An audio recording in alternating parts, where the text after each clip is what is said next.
Hey guys, tonight we begin with the Roman gladiatorial games, the ancient entertainment machine that turned human suffering into a civic institution and somehow convinced an entire civilization that this was a perfectly reasonable way to spend an afternoon. We also have the story of Spartacus, the gladiator who looked at one of the most powerful military empires in human history and decided to start an argument, which went better than expected and then considerably worse. Then we spend some time as a bestiarius, a professional animal fighter, because apparently Romans felt that human combat alone was not sufficiently ambitious. And finally, we go behind the sand and the spectacle to look at who was actually running the arena, who was getting rich off it, and what it tells us about the gap between the story a city tells about itself and the machinery humming beneath the surface. So before you get comfortable, take a moment to like the video and subscribe, but only if you genuinely enjoy what I do here. And let me know in the comments where you're tuning in from and what time it is. I always like seeing where in the world people are watching from. Now dim the lights, maybe turn on a fan for that soft background hum, and let us ease into tonight's journey together. You do not arrive at the ludus the way you might have imagined. There is no ceremony. No one hands you a sword and tells you that you were born for this. No one delivers a speech about valor or the honour of combat or what Rome expects from you. What actually happens is considerably less cinematic. A cart brings you in before sunrise, along with several other men who look approximately as confused and unhappy as you feel, and the gate closes behind you with a kind of finality that registers somewhere deep in your body before your mind has quite caught up. You hear it, you feel it, and some part of you understands immediately what that sound means, which is that the set of decisions available to you has just become much smaller. The smell hits you first. That is always how it works in places like this. Before your eyes can take anything in, before you have even oriented yourself in the space, your nose has already filed its report, and the report is not encouraging. Animals nearby, though you cannot yet see them, somewhere behind the high walls to your left. Straw and dirt and the particular sharpness of men who have been working hard in close quarters for a long time. Sweat and effort and the kind of collective physical existence that leaves its record in the air. Underneath all of it, something else. Something metallic and old that you tell yourself you are not identifying correctly. You are probably identifying it correctly. You stand in a courtyard, blinking in the early light. The ground is packed earth, worn smooth by years of feet moving across it in patterns you do not yet understand but that are already visible. Paths worn deeper between certain points, the record of routine pressed into the ground itself. The walls around you are thick and high, plastered in places and crumbling in others, and they do not look like they were designed with your emotional comfort in mind. They were not. They were designed to keep things in, specifically people like you. The other men around you are quiet. One of them is very young, younger than you expected to find here, with the wary, measuring look of someone who's been in bad situations before and is already calculating whether this one is better or worse. Another is older, heavy through the shoulders, with hands that suggest he has spent his life doing something that required force and repetition. A third is standing very still with his eyes closed, and you cannot tell whether he is praying or simply doing what people do when they have decided not to engage with their surroundings for a moment. You catch the heavy-shouldered man's eye briefly, and he looks away. There is no point in making friends yet. That calculation will come later, once everyone understands where they stand in the emerging order of this place. A man walks out to meet you. He's not large, which surprises you. You expected someone physically imposing, someone whose body made the nature of this institution immediately clear. What you get instead is a compact, precise man with close-cropped hair going grey at the temples, wearing clothing that is functional and well-maintained without being particularly impressive, with the expression of someone reviewing inventory. He looks at each of you in turn, not assessing your courage or your character or your emotional readiness for what is about to happen to you, assessing your build, your injuries, your current physical condition, your potential market value. You're not people to him yet. You are raw material that has been delivered and now needs to be evaluated. This man is a lanista, the owner of this facility, the ludus, the training school that will become your world for however long you survive it. He does not introduce himself in any way that invites a response. He does not ask your names. He stands in front of you with the quiet authority of someone who has had this conversation many times before and knows exactly how it goes, and he speaks. Someone nearby translates for those who need it, the words moving through 2 or 3 languages in quick sequence, each version shorter and more practical than the one before it, the way things always simplify when they are being translated quickly, for people who need the essential information and not the texture around it. The words are practical and entirely devoid of inspiration. You will eat at specific times in specific quantities from what is provided. You will train under the supervision of the doctors, the specialist trainers, at specific times, following their instructions without question and without delay. You will sleep in assigned quarters and remain there during assigned hours. You will not fight each other outside of supervised training. You will not consume wine or other substances that affect your performance without specific permission. You will not attempt to communicate with people outside the facility without authorization. You will not attempt to leave.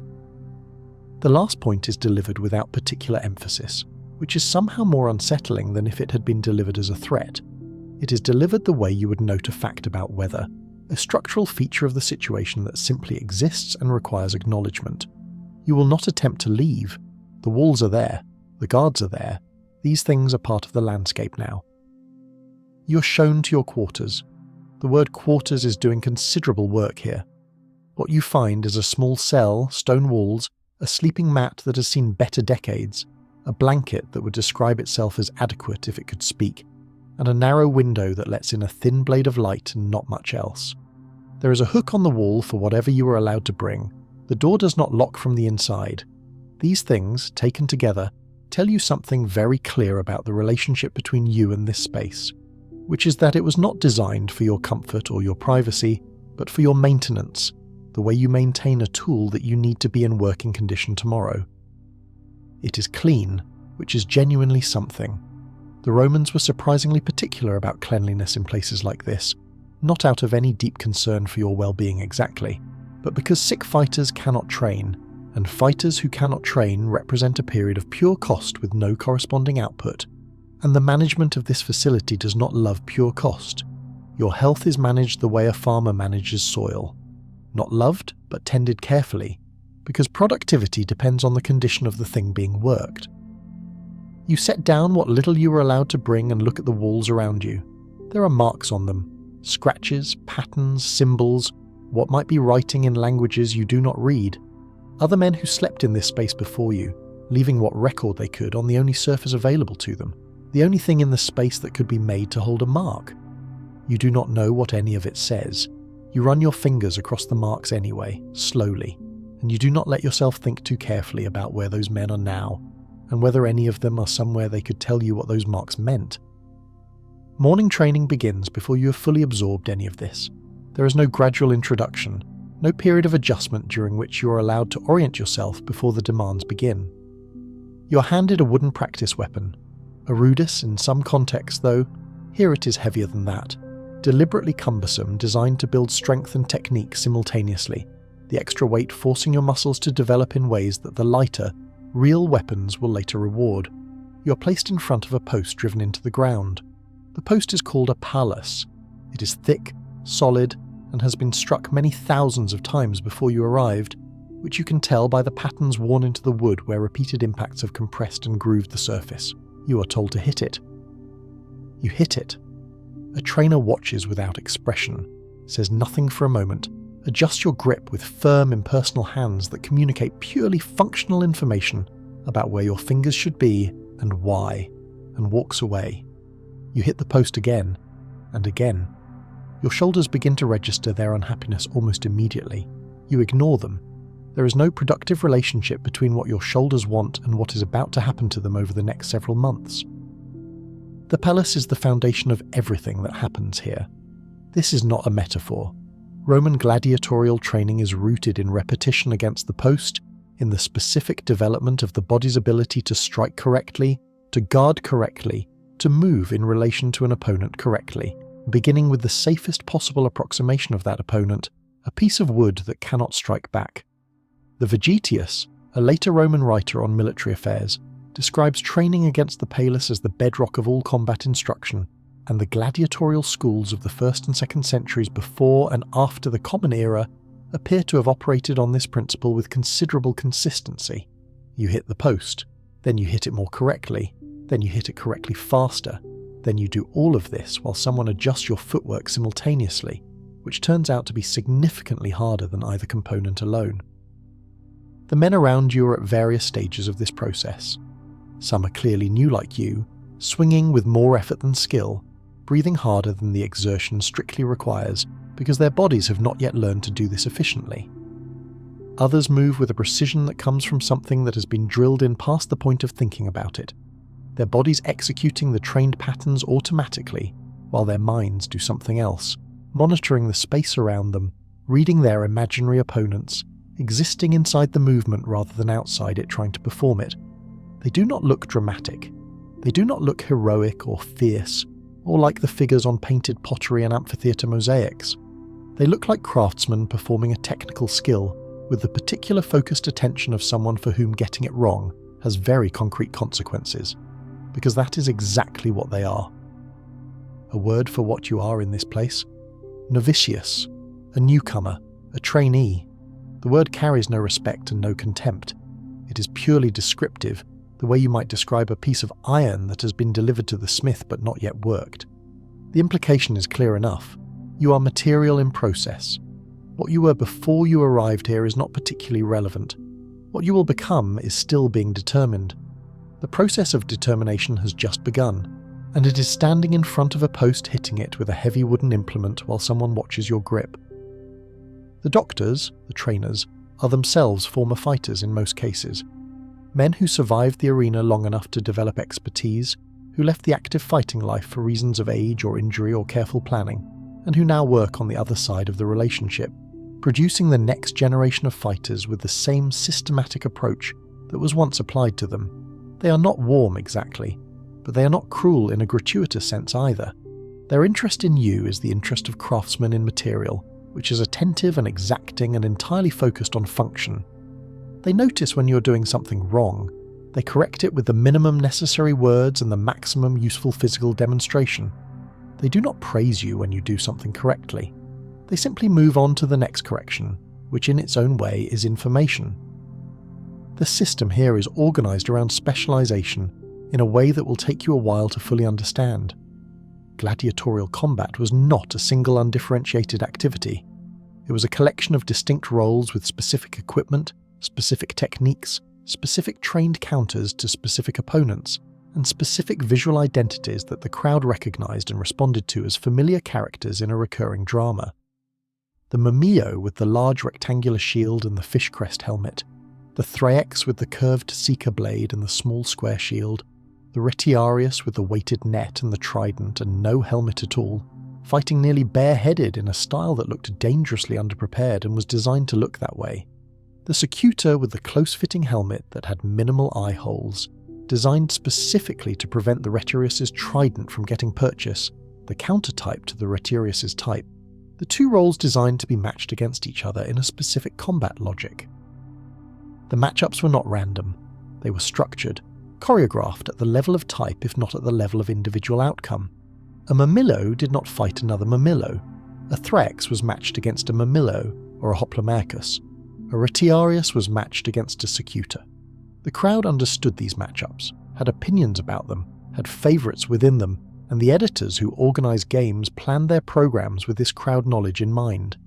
You are raw material, and part of what is being decided right now as the doctors watch you and take their assessments is which type you will become, which role the system will put on you, which character you will inhabit inside the spectacle. By midday you understand your legs in a new way, not in a philosophical sense, in the sense that you can identify each specific muscle that was apparently not being used correctly before this morning and is now making its presence very clearly known. Your grip is cramped from the practice weapon.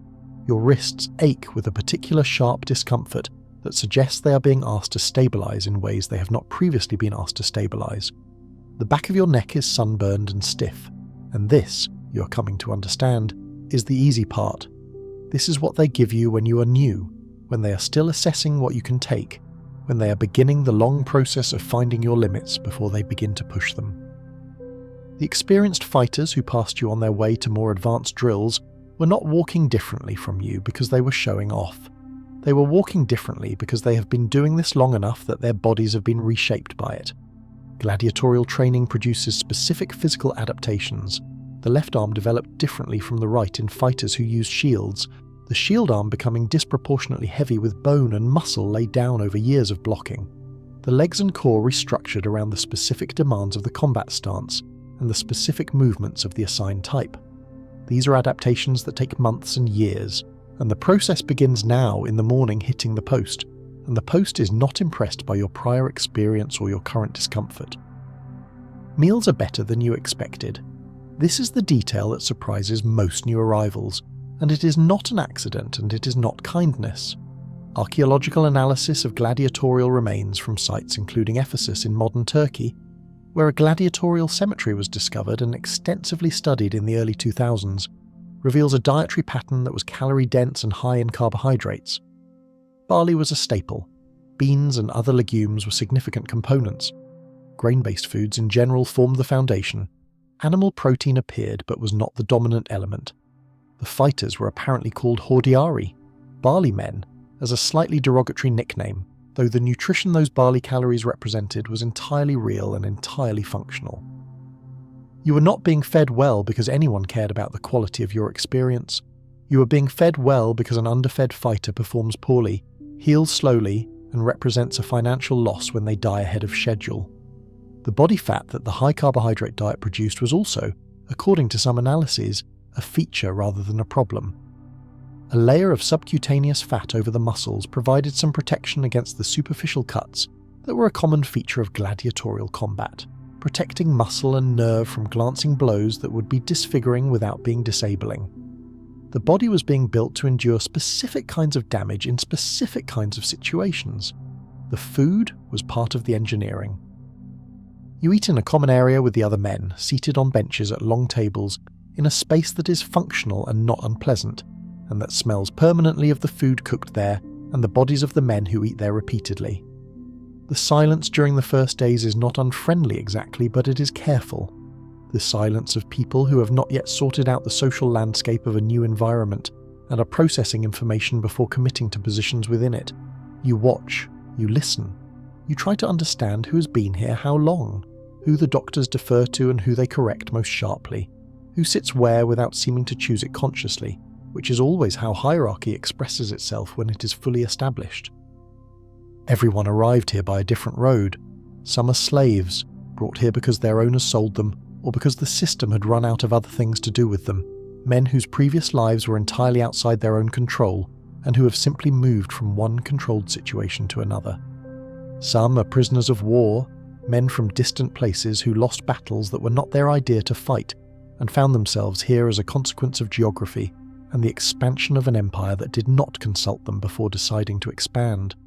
Some, and this is the part that takes a while to fully absorb, are volunteers, free men who walked through that gate by choice, who signed a contract called the Octoramentum that surrendered significant legal rights in exchange for the promise of training, housing, food, medical care, and the possibility of money and reputation. You study the volunteers when you figure out who they are, trying to read their faces for the logic of what they chose. And slowly, as the days pass and you learn more about the texture of the world outside these walls, you begin to understand it. The Roman world was not kind to people at the bottom of it. Poverty here was not the cushioned poverty of modern safety nets and institutional support. It was the sharp-edged poverty of genuine insecurity, of debt that spiraled with no mechanism to stop it, of hunger that was chronic and weather that could end everything in a season. For a man at the bottom with no land, no patron, no prospect, the ludus offered something surprisingly concrete: stability, guaranteed food, medical care that was better than what most Romans could access, the chance to develop skill that had genuine social value, the chance to become, if things went well enough, a figure with a name and a crowd that knew it. The fighter who died in the arena died badly but visibly. The free poor man who died of hunger or disease in a Roman street died in complete invisibility. That calculation, grim as it is, was one that real human beings made with full awareness of what they were choosing. The ludus was not a trap for everyone who entered it. For some, it was a door that opened from a worse situation into a different one. The first full week passes in a rhythm that your body begins to absorb before your mind fully accepts it. wake before dawn, basic maintenance, training through the morning and into the afternoon, food, rest period, more training or supervised practice, food again, limited movement in the evening, restricted to the facility, the cell at night, the marks on the wall, sleep that comes heavily because the body has been genuinely worked and has no remaining reserves for anything except recovery. The second week is harder than the first. This surprises you. You thought the first week was the adjustment and that afterward things would become more manageable as your body adapted. What actually happens is that the training intensity increases as the doctors calibrate it to your demonstrated capacity. The principle being applied is simple and relentless. You can do more than you did yesterday, so tomorrow you will do more. The adaptation curve is being pushed. The body that is being built here is not being built at a pace comfortable to you. It is being built at a pace optimal to the production schedule. You develop a relationship with the other men that is not quite friendship and not quite the cold, professional distance of pure utility, but something between the two that has no particular name and that functions in very specific ways. You help someone whose injury you notice before they do, because being useful maintains standing, and because somewhere in you there is still the reflexive human response to someone in pain. Someone shares information about which trainer is worth impressing, and which one will never be satisfied no matter what you do. Small economies of knowledge and assistance that are not generous exactly, but that acknowledge a shared situation without requiring it to be named or sentimentalized. The months begin to accumulate. The wooden weapon gives way to actual equipment, to the specific arms and armor of the type you have been assigned, and the difference between the two is immediately apparent in everything: the balance, the movement required, the particular physics of the thing you're now carrying. The training progresses from the palus to supervised sparring, to combat scenarios conducted under the direct and often sharply critical observation of the doctors, to something that begins to approach real performance, though it is still protected, still inside the controlled environment of training rather than the uncontrolled environment of the arena. You are better than you were. This is undeniable, and it is the only unambiguously good thing about your situation. Your body moves differently. The patterns that required conscious effort in the first weeks now execute themselves. The trained responses arriving before you have decided to produce them. Your body reading the space and the simulated opponent and adjusting continuously without the lag of deliberate thought. This is what training at this intensity and this duration produces. Not bravery and not savagery, but something more functional and more interesting. Competence. A specific, hard-won, deeply embodied competence that is now part of how you exist in a space that contains another person who wants to harm you. You do not know yet exactly when you will enter the arena for the first time. The schedule is not yours to know in advance. The lanista knows, the editors and organisers of upcoming games know, the system knows. You will be informed when the information is relevant to your preparation. Until then, you train, and you eat your barley, and you run your fingers over the marks on the wall at night sometimes, and you do not let yourself think too far ahead, because ahead is a direction that currently leads to a large stone amphitheatre and 50,000 people, and an opponent who has been through the same process you have been through and is at least as good at it as you are. That is what it means to be at the beginning, what it means to have entered the system and to be inside it now, being shaped by it, being made into the specific thing it needs you to be. The arena is not yet real, it is abstract, theoretical, a known future that your mind circles without fully approaching. The present is the post and the practice weapons and the smell of the common room and the marks on the wall. The present is this, and this is enough to occupy you entirely. The rest will arrive when it arrives. The road does not wait for you to be ready. You already know this. You learned it on the first morning when the gate closed behind you and the sound of it reached somewhere deeper than your ears. There are things about this place that take weeks to notice and months to understand. The water supply, for example. The ludus has its own, drawn from a source that is maintained with the same practical care applied to everything here that affects performance. You drink it without thinking at first, and then you begin to notice that the experienced men drink it in specific ways at specific times, that the management of hydration is considered as carefully as the management of food, that the water itself is a variable in the production equation. You drink when you're told, in amounts that have been calibrated by the doctors and trainers over time, the amounts written into the daily schedule the way everything else is, because dehydration affects reaction time and endurance in ways that are directly legible in training performance, and training performance is the primary currency of this environment. The sounds of the facility at night are their own education. In the first weeks you lie awake listening and trying to understand what you're hearing, cataloguing it, filing it, building the map of the place through sound that your eyes could not fully construct during the limited movement of the day. The animals somewhere in the back sections of the compound, their nighttime restlessness, having a different character from their daytime noise, quieter and more contained, but present. If you like the video so far, please leave us a like and a sub. A sub to the channel helps us make more videos for you to watch and keep the channel alive. The guards moving through their patterns, the particular rhythm of a footstep that knows exactly where it is going and has been going there long enough to do it without thinking. Occasionally voices, low and brief, the kind of exchange that happens between people who share a space and a schedule and have little enough privacy that they have learned to conduct their private interactions in the registers that remain available to them. And sometimes other sounds. A man dreaming badly, the sleep noise of someone working through something that the daytime does not allow him to approach directly. A sound that might be prayer, repetitive and quiet, in a language you do not know, with a rhythm that has the quality of something practiced for a long time. The building itself, stone and wood and mortar contracting slightly in the cool of the night, producing the sounds of a large structure settling into its foundations, which you eventually learn to distinguish from the sounds of people moving, though in the first weeks you cannot, and the distinction matters to your ability to actually rest. The weeks accumulate into months, and the months into something you begin to think of as your life here, because the concept of before is becoming less immediate, and the concept of after is still abstract enough to function more as a theoretical possibility than a concrete plan. What is concrete is today, the morning training and the afternoon training and the food in between, and the specific small social ecology of the facility, which has its own hierarchies and alliances and unwritten rules that you have been learning since you arrived.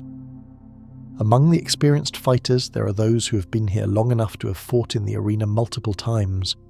These men carry a particular quality of presence that you begin to recognize before you fully understand it. They are not frightening exactly, though some of them would be frightening in other contexts. They are simply settled in the way that people become settled when they have been through something large and survived it, when the worst possibility has been encountered and navigated and they are still here on the other side. They do not talk about the arena in the way you expected they might, with drama or with the particular kind of masculine bravado that you have encountered in other contexts of physical danger. They talk about it the way craftsmen talk about a difficult job, practically, specifically, with attention to the details that mattered. You listen when they talk. You absorb it. You cannot ask questions in most contexts without signalling a vulnerability that the hierarchy of this place does not reward, but you listen, and what you hear is not reassurance exactly, but something more useful than reassurance.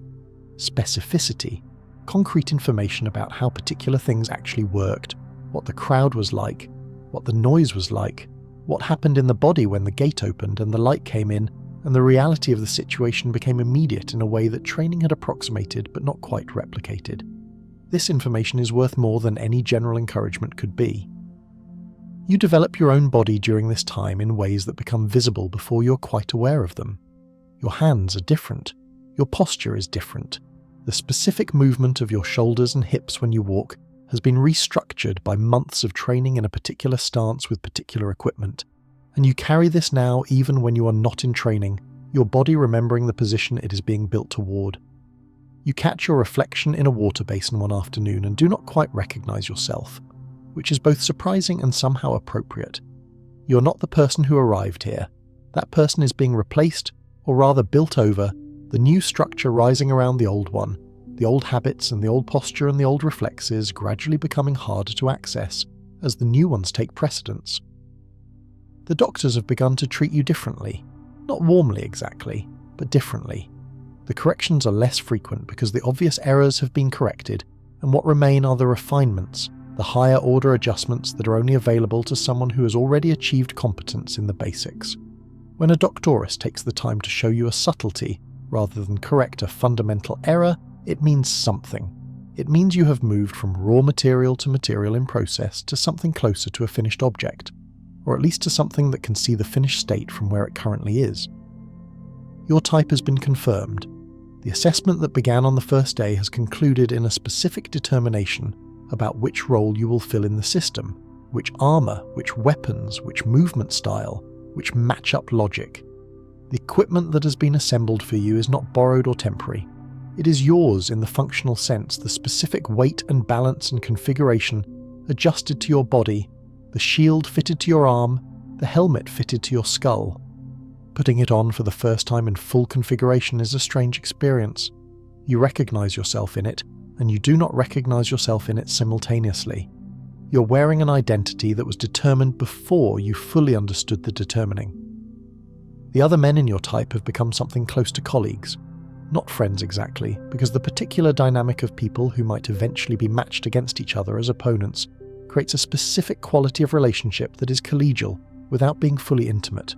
You help each other in training because helping each other produces better training produces better fighters, and better fighters have better odds when the arena becomes real. The collaboration is rational, and the warmth that grows inside it is real regardless of that rationality. Both things coexist without conflict, which is something you have learned here about human nature in constrained conditions. Warmth does not require the absence of calculation, it simply requires the presence of people. The facility doctor has examined you twice now. A Greek, which is typical, the Roman world having developed a particular dependence on Greek medical practitioners who were generally better trained and more systematically educated than their Roman counterparts. He is matter-of-fact and efficient in the way of someone who has seen a great many bodies in various states and has organised his responses into reliable protocols. He examines your hands and your wrists, the joints most heavily stressed by what you have been doing. He examines your eyes and your reflexes. He asks specific questions about pain and fatigue and the quality of your sleep with a clinical precision that is oddly reassuring, because it means that someone in this system is tracking the variables that would indicate a problem developing, and that the economic interest in your continued functionality extends to monitoring the indicators that would predict its failure. You have been here for many months when the first clear indication comes that the abstract is approaching the concrete. You're not told directly, but the signals in the facility shift in ways you've learned to read. Training becomes slightly more focused, the doctors slightly more exacting, the food adjusted in subtle ways that suggest a particular kind of performance preparation. Other fighters whose situations you have come to understand well enough to read look like they are going through the same recalibration. Something is coming. The question of when is beginning to have an answer, even if no one has stated it explicitly. You lie in your cell and you run your fingers along the marks on the wall for perhaps the 100th time. The habit has become almost meditative. You do not know what any of it says. You know that someone made these marks in this place, in the time they had available, on the only surface that would hold them. You have not added any marks of your own yet. You are not sure what you would say even if you did, but the marks of the others accompany in a way that does not require explanation. The quiet evidence that this space has been inhabited by people who were here before you were here, and who found ways, in whatever small degrees were available, to be present to their own lives even inside a system that was not particularly interested in that presence. You close your eyes. The sounds of the facility settle around you. Somewhere below and behind you, in the sections of the compound that hold the animals, something shifts in its enclosure with a low sound that you have learned to pass as settling rather than agitation. The guards' footsteps move through their pattern.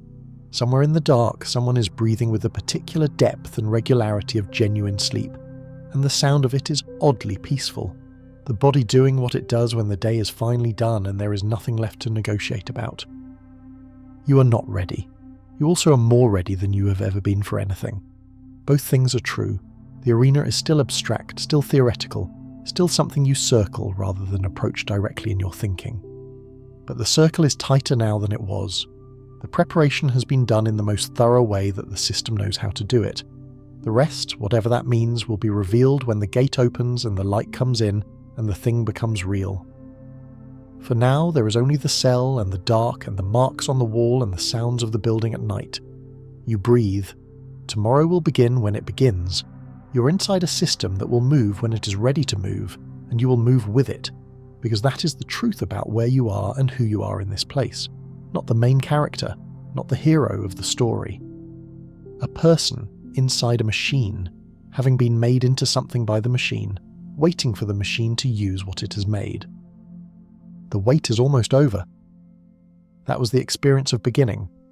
What happened to the men who survived the beginning long enough to understand the full shape of what they had entered is a different and more complicated story, and no one understood that shape more completely or pushed against it more dramatically than a Thracian fighter who trained in a facility in Capua in southern Italy in the decade of the 70s before the Common Era, and whose name has survived in the historical record because of what he did next and what he refused to do, and what that refusal cost him and everyone who followed him. His name was Spartacus, and the story of what he did is, depending on which layer of it you're examining, either one of the most remarkable military and political achievements in the ancient world, or a cautionary tale about the distance between winning battles and winning the larger thing that battles are supposed to win, or a story about the specific tragedy of a man who understood his situation with unusual clarity and still could not make enough other people understand it clearly enough to matter. It is almost certainly all three of these things simultaneously. History has a way of refusing to settle into single, clean conclusions, and Spartacus in particular has been interpreted and reinterpreted and mythologized and politicized so thoroughly over 2,000 years that getting to the actual man requires pushing through a considerable accumulation of narrative to find the specific individual underneath. What we know, or can reasonably infer from the ancient sources, is this. Spartacus was Thracian, from a region that roughly corresponds to what is now Bulgaria and parts of the surrounding area, a place with its own martial traditions, its own distinct cultural identity, and its own complicated and bitter history with the Roman expansion that had been swallowing neighbouring peoples and territories for generations. Thrace had supplied Rome with soldiers as allies and auxiliaries. It had also resisted Roman influence in various forms. Whether Spartacus served in the Roman military at some point, as some ancient sources suggest, or whether that detail was added later to explain his tactical sophistication is genuinely uncertain. The ancient writers are working at significant distance from the events, and with their own interests in how the story gets told. What is more certain is that Spartacus ended up at the ludus of Gnaeus Cornelius Lentulus Batiatus in Capua, one of the major gladiatorial training facilities in the Roman world. Capua was a city with a long history of gladiatorial training, and Batiatus was an established figure in the business. How Spartacus arrived there is also somewhat unclear. He may have been captured in a military context. He may have been sold into slavery through some other mechanism. The ancient accounts do not agree on the specifics, and the specifics may never have been carefully recorded in the first place. By the time he appears clearly in the surviving sources, he is already trained, already recognised as unusually capable, and already, apparently, considering what to do about his situation. The plan, in its initial form, was not to overthrow Rome. It was not to end slavery as an institution. It was to escape. This detail matters more than it might initially seem, because it is where the legend of Spartacus and the reality of Spartacus most clearly diverge, and where the later mythology that has accumulated around him most significantly departs from what the evidence suggests. The 19th century revolutionary tradition, followed by various 20th century political movements, and then the famous film of 1960 with its magnificent speeches and its declaration that he is Spartacus, has shaped Spartacus into a figure of ideological liberation, a man motivated by an abstract opposition to slavery as a system, a proto-abolitionist born 2,000 years before abolitionism was a coherent political concept. The historical evidence does not quite support this reading. What it suggests instead is something more immediate and human, and arguably more interesting for being more human. Men who are treated badly want to stop being treated badly. Men who are confined want to stop being confined.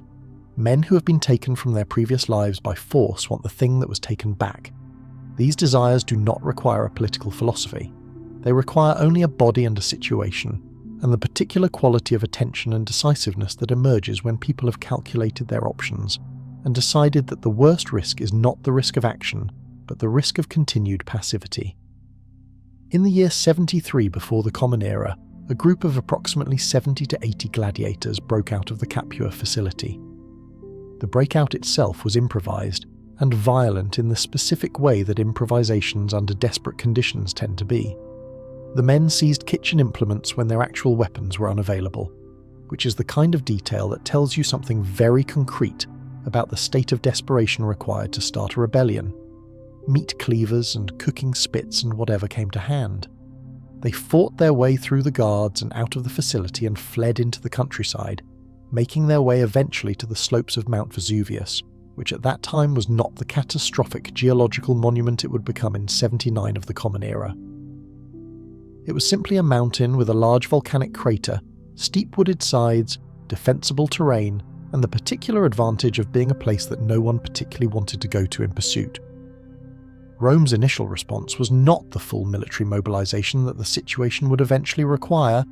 It was a minor punitive expedition of the kind routinely sent to deal with escaped slaves and rural bandits, led by a praetor named Gaius Claudius Glaber with a force variously estimated at somewhere between 3,000 and 10,000 men. This was the first significant mistake, and it was not a tactical mistake exactly, but a conceptual one, born from an underestimation that shaped the next 2 years of Roman history. Glaber positioned his forces at the mountain approaches, intending to starve the fugitives out. It was a logical plan based on a reasonable assessment of what he was dealing with. The reasonable assessment was wrong. Spartacus and his companions made ropes from the wild vines that covered the crater walls, descended on the side of the mountain that Glaber was not watching, came around behind the Roman camp through terrain that the Romans had apparently not considered worth defending because no sensible person would use it, and attacked the camp from the rear. They took the camp, they took the Roman equipment, they armed themselves with real weapons. And what had been a flight from a training school became something else entirely. The momentum that followed was extraordinary and somewhat difficult to explain purely in military terms, though the military explanation is real and substantial. Spartacus demonstrated throughout the following months a tactical intelligence that combined aggressive offensive action with careful selection of terrain and consistent exploitation of the overconfidence and underpreparation of Roman forces who kept arriving expecting to deal with a nuisance and finding instead a genuinely dangerous opponent. He defeated a second Praetorian force sent after Glaber's. He defeated a consular army under Lucius Gellius Publicola. He defeated another consular force under Gnaeus Cornelius Lentulus Clodianus, which has the particular irony of sharing a name with his former owner. He moved through southern Italy with a speed and unpredictability that Roman commanders found genuinely difficult to counter. As he won, people came to him. This is the other dimension of the story that the purely military account undersells. The movement grew because it offered something. Not a political program exactly, not a manifesto, but an alternative to a situation that an enormous number of people in the Roman world were suffering under. Escaped slaves from farms and households and other training facilities, dispossessed free poor, the people who had been pushed off their land by the concentration of Roman agricultural wealth into the hands of large landowners using slave labour, who had drifted into a precarious existence at the margins of the Roman economy. People with nothing to lose, which is always a population available for recruitment by anyone who offers them something, even something as uncertain as momentum. The ancient sources give widely varying estimates for the size of Spartacus's force at its peak, ranging from approximately 70,000 to over 120,000 people.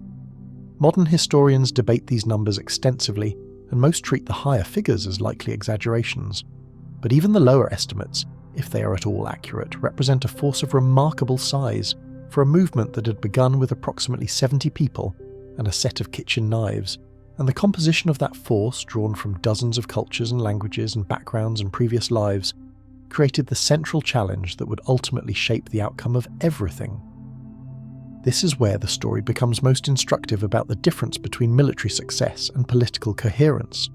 Spartacus appears, from what the ancient sources can be pieced together to suggest, to have wanted to lead his followers out of Italy entirely, north, across the Alps, and away from Roman reach, where they could scatter to their home regions and their various previous lives and be done with it. The accounts in Plutarch and Appian suggest he argued for this, that he tried to maintain the momentum of the movement as a vehicle toward a specific practical goal, rather than an ongoing military campaign with no clear terminal objective.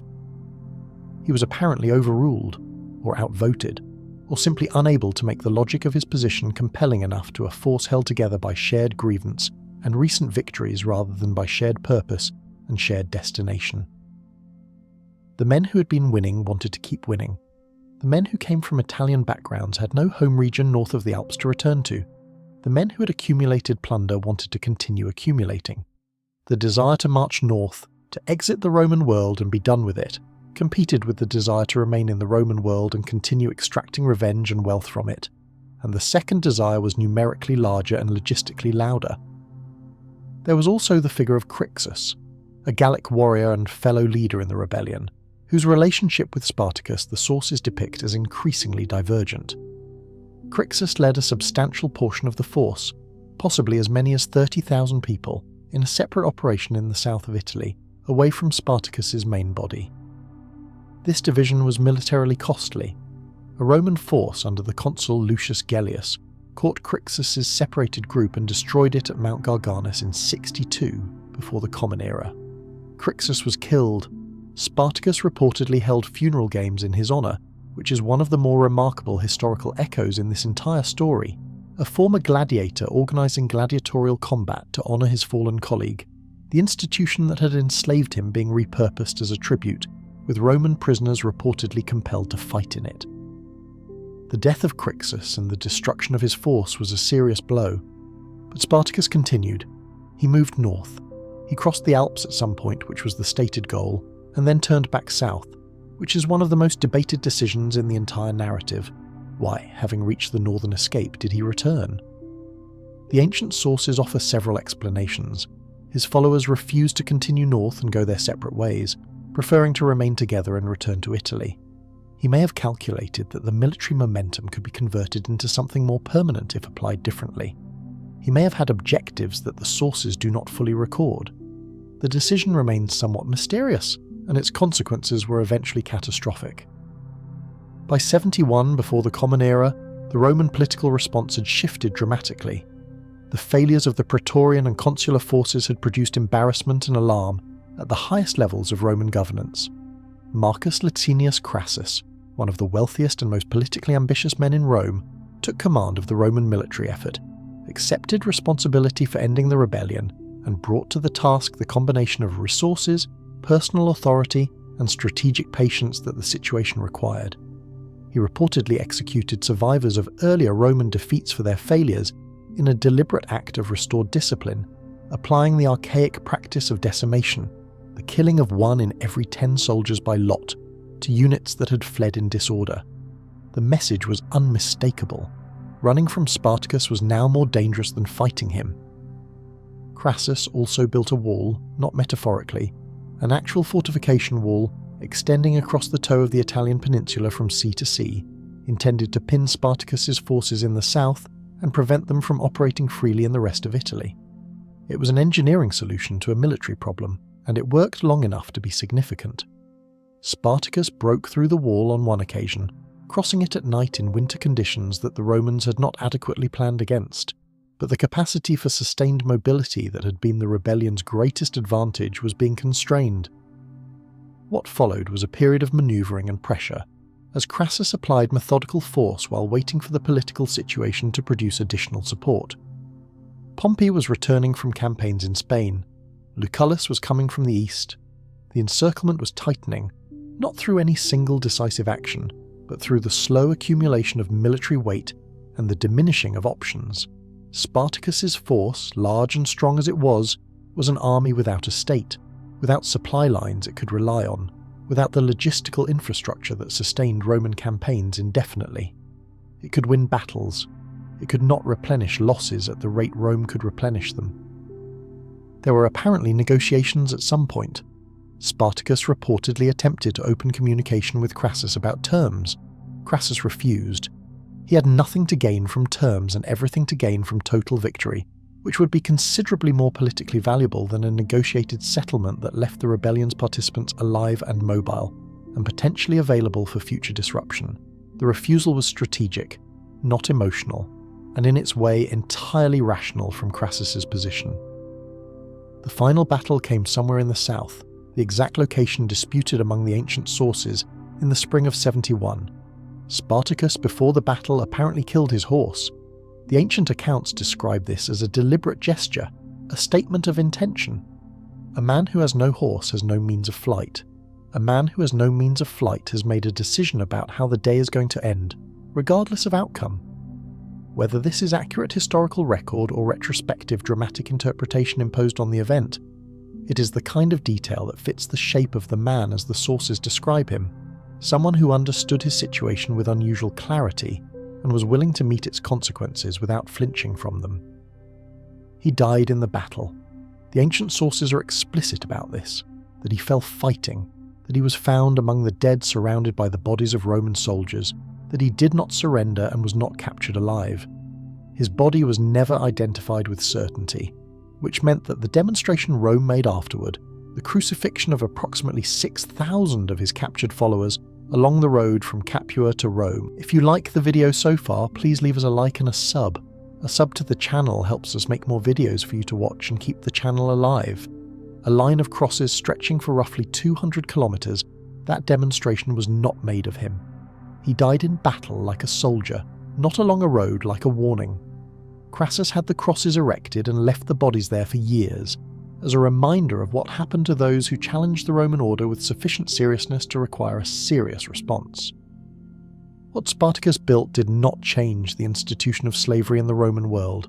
Slavery continued for centuries after his death.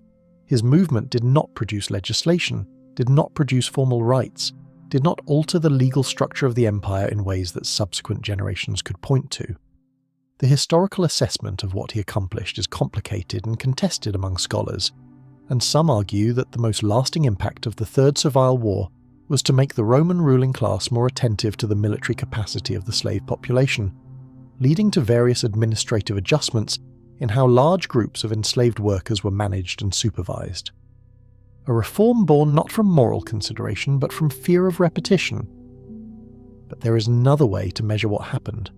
Spartacus took a system that presented itself as total, that defined certain categories of human beings as tools and instruments and property, and demonstrated with approximately 2 years of military success that the people inside that category were not tools at all, were not instruments, were not property in any meaningful sense, were human beings with the full human capacity for organization and intelligence and courage and strategic thinking, and the will to endure enormous hardship in the pursuit of something they had decided was worth pursuing. Rome knew this already, in theory. The Third Servile War made it impossible to forget.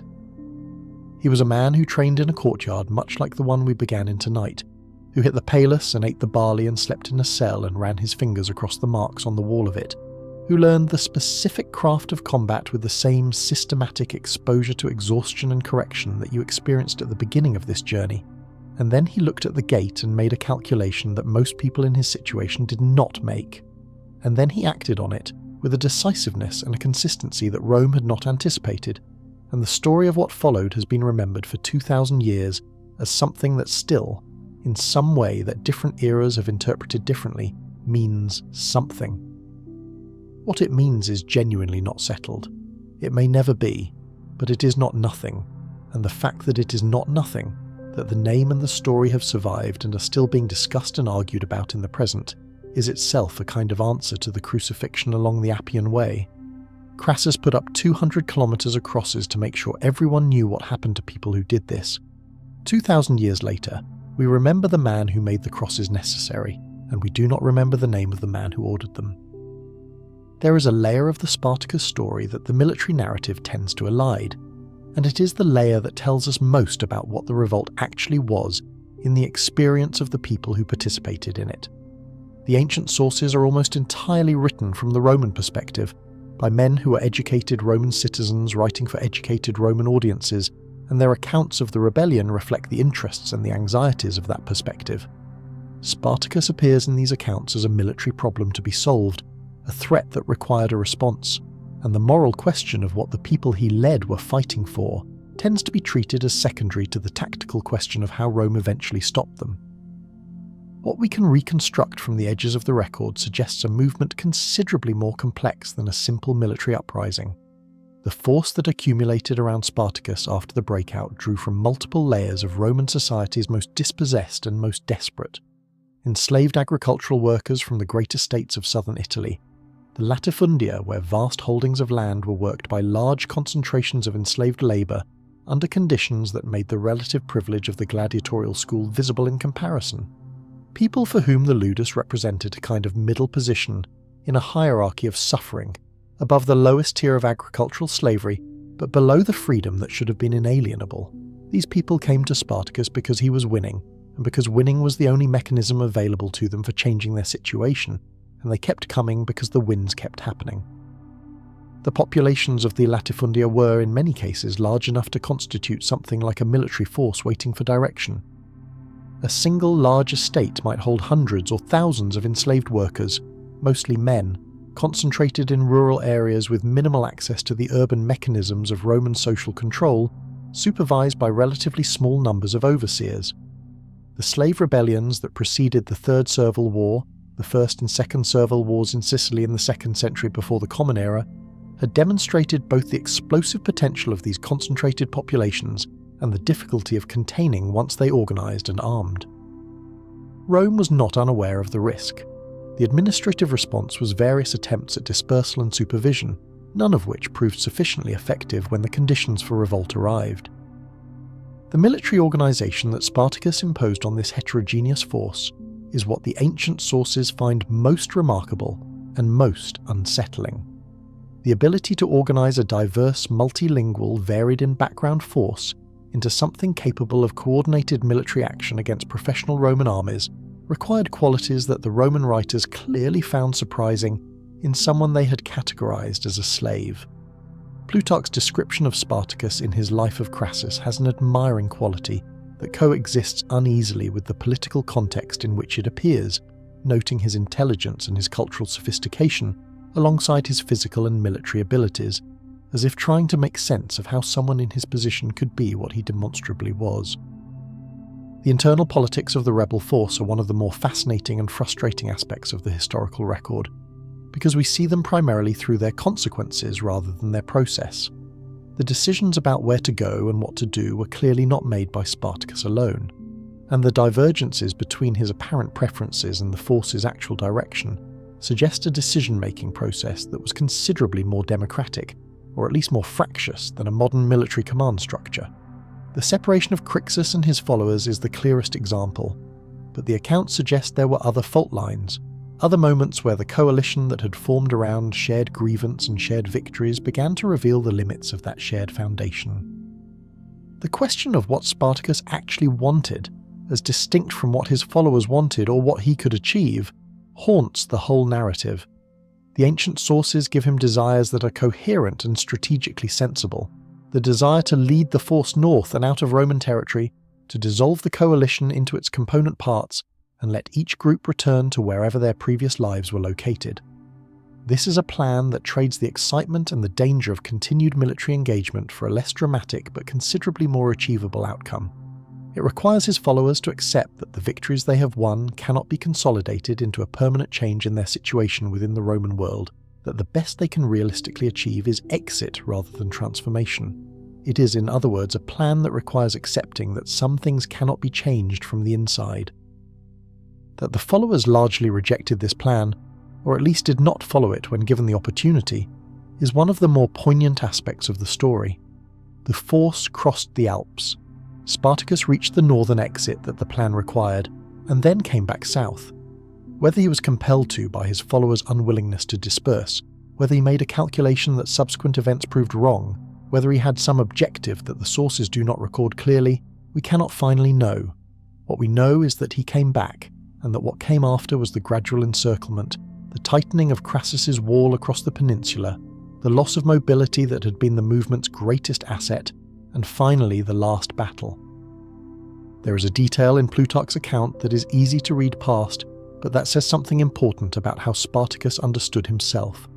He is described, at some point in the campaign, as offering to fight the Roman general personally in single combat, a challenge that Crassus declined.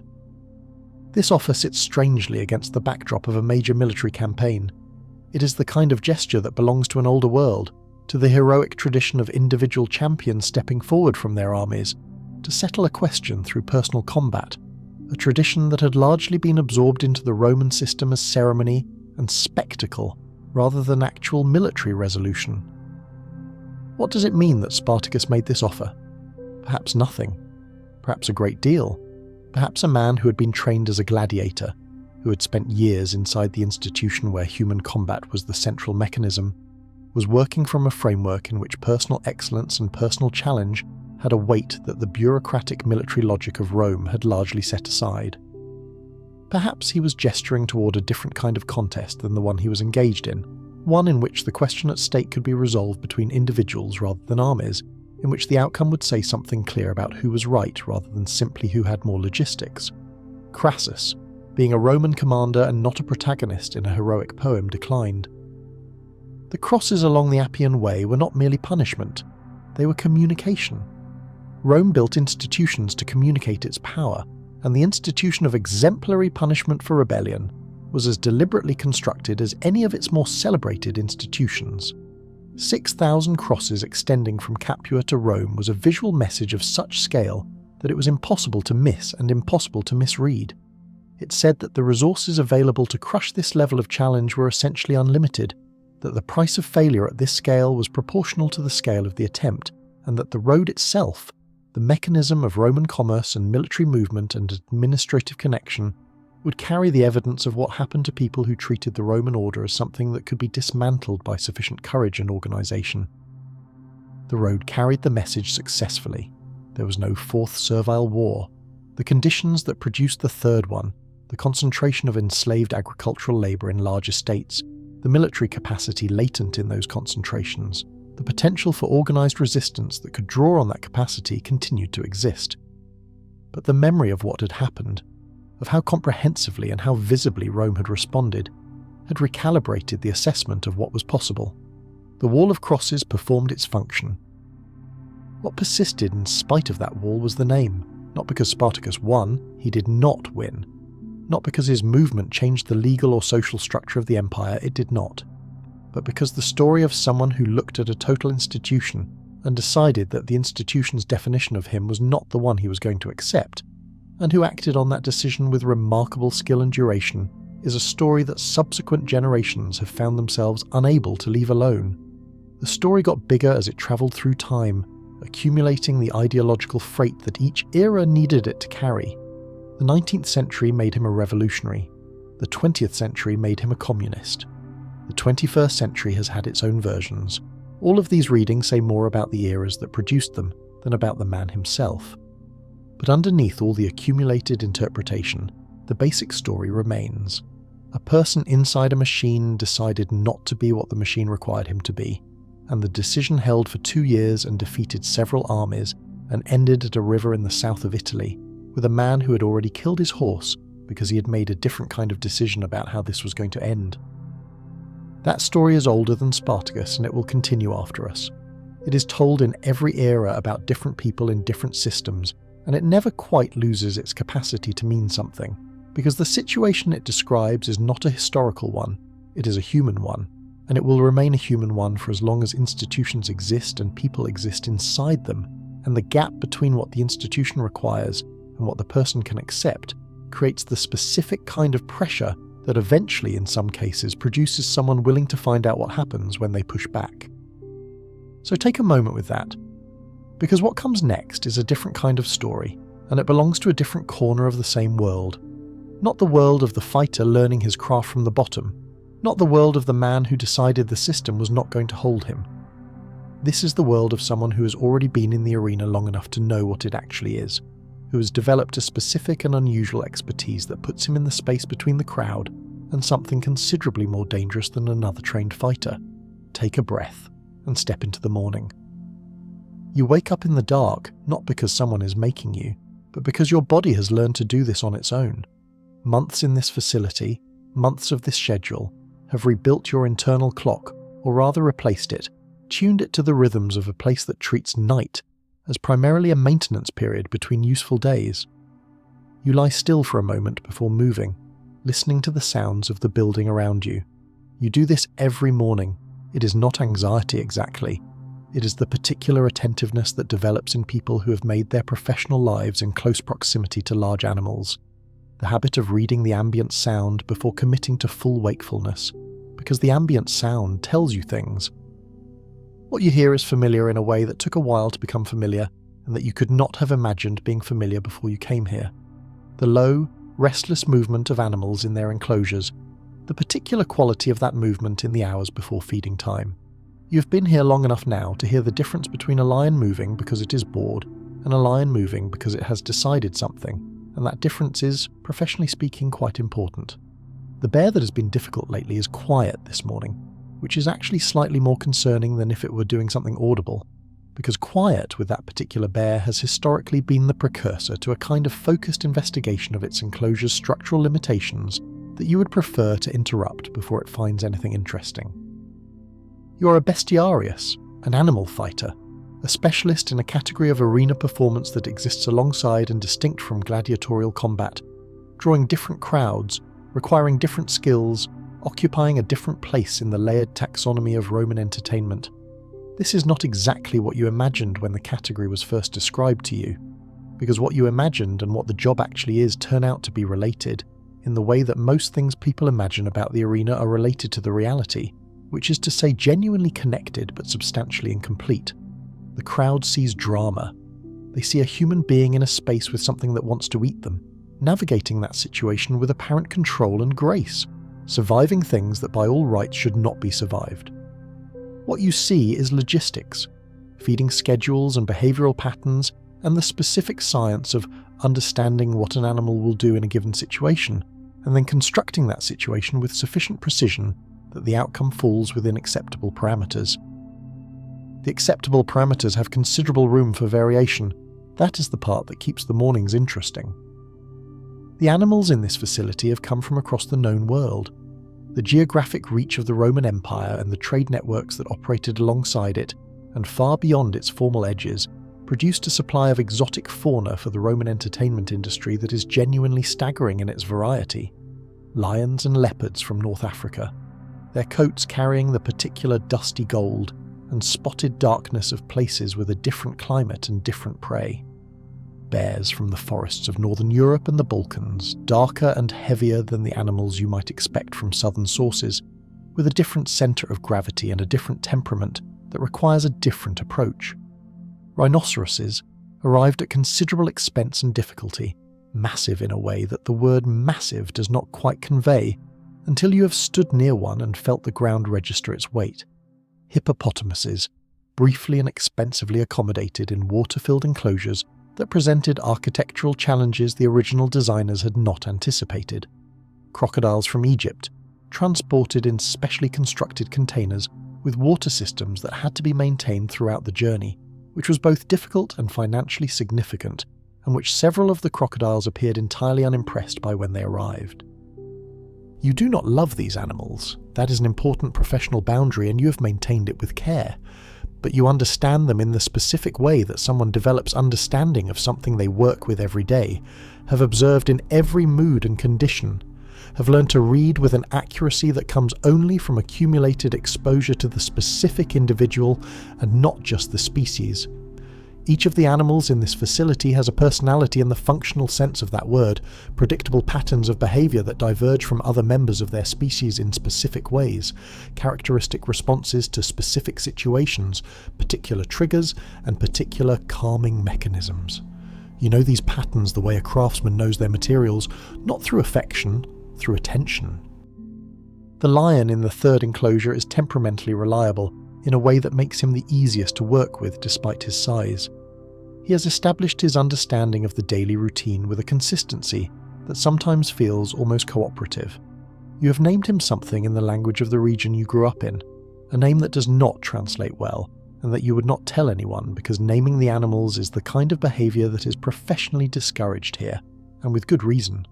The reason being that a named animal is one you have begun to relate to as something other than a professional variable, and that shift in relationship, however small, costs something in the quality of attention you bring to the work. You maintain the name internally anyway. The lion in the third enclosure does not know he has a name. You do. It helps you, in a way you do not fully examine, to think of him as the individual he observably is rather than a category. Morning begins with feeding, which is its own science.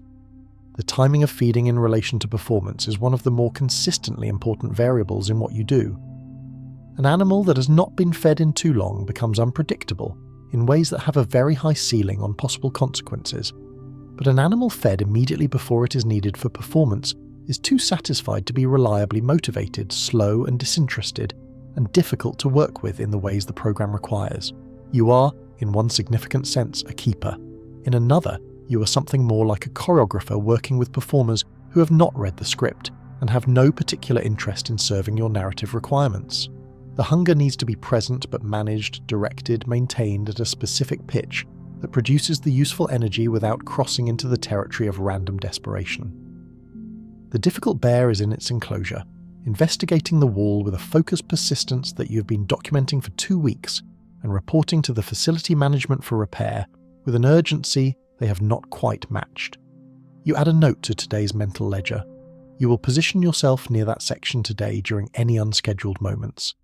This is not a sentence you imagined saying when you were younger, standing next to a wall specifically, because there is a large bear on the other side of it that has been methodically improving its understanding of the wall's limitations. But here you are, and this is what competence in your profession actually looks like from the inside. Your own training for this work is different from gladiatorial training in ways that are not always immediately obvious from the outside. You do not primarily train with weapons the way a secutor or a momio does, though you are not unarmed in the arena and skill with the specific tools of your performance matters. What you primarily develop is something harder to name and considerably harder to acquire, a capacity for sustained spatial awareness in conditions of real threat, the ability to track multiple moving objects simultaneously while also managing your own position, your own movement, and the specific physical demands of whatever you are carrying or doing in the moment. And underneath all of that, the thing that takes longest to develop and is most difficult to teach, the response time. Large predators move faster than a human being expects, every time, regardless of how many times you've seen it before. The gap between knowing intellectually that a lion can cover a short distance in a fraction of a second and having your body already be in the right place before your conscious mind has processed the lion's intention, that gap is what training fills.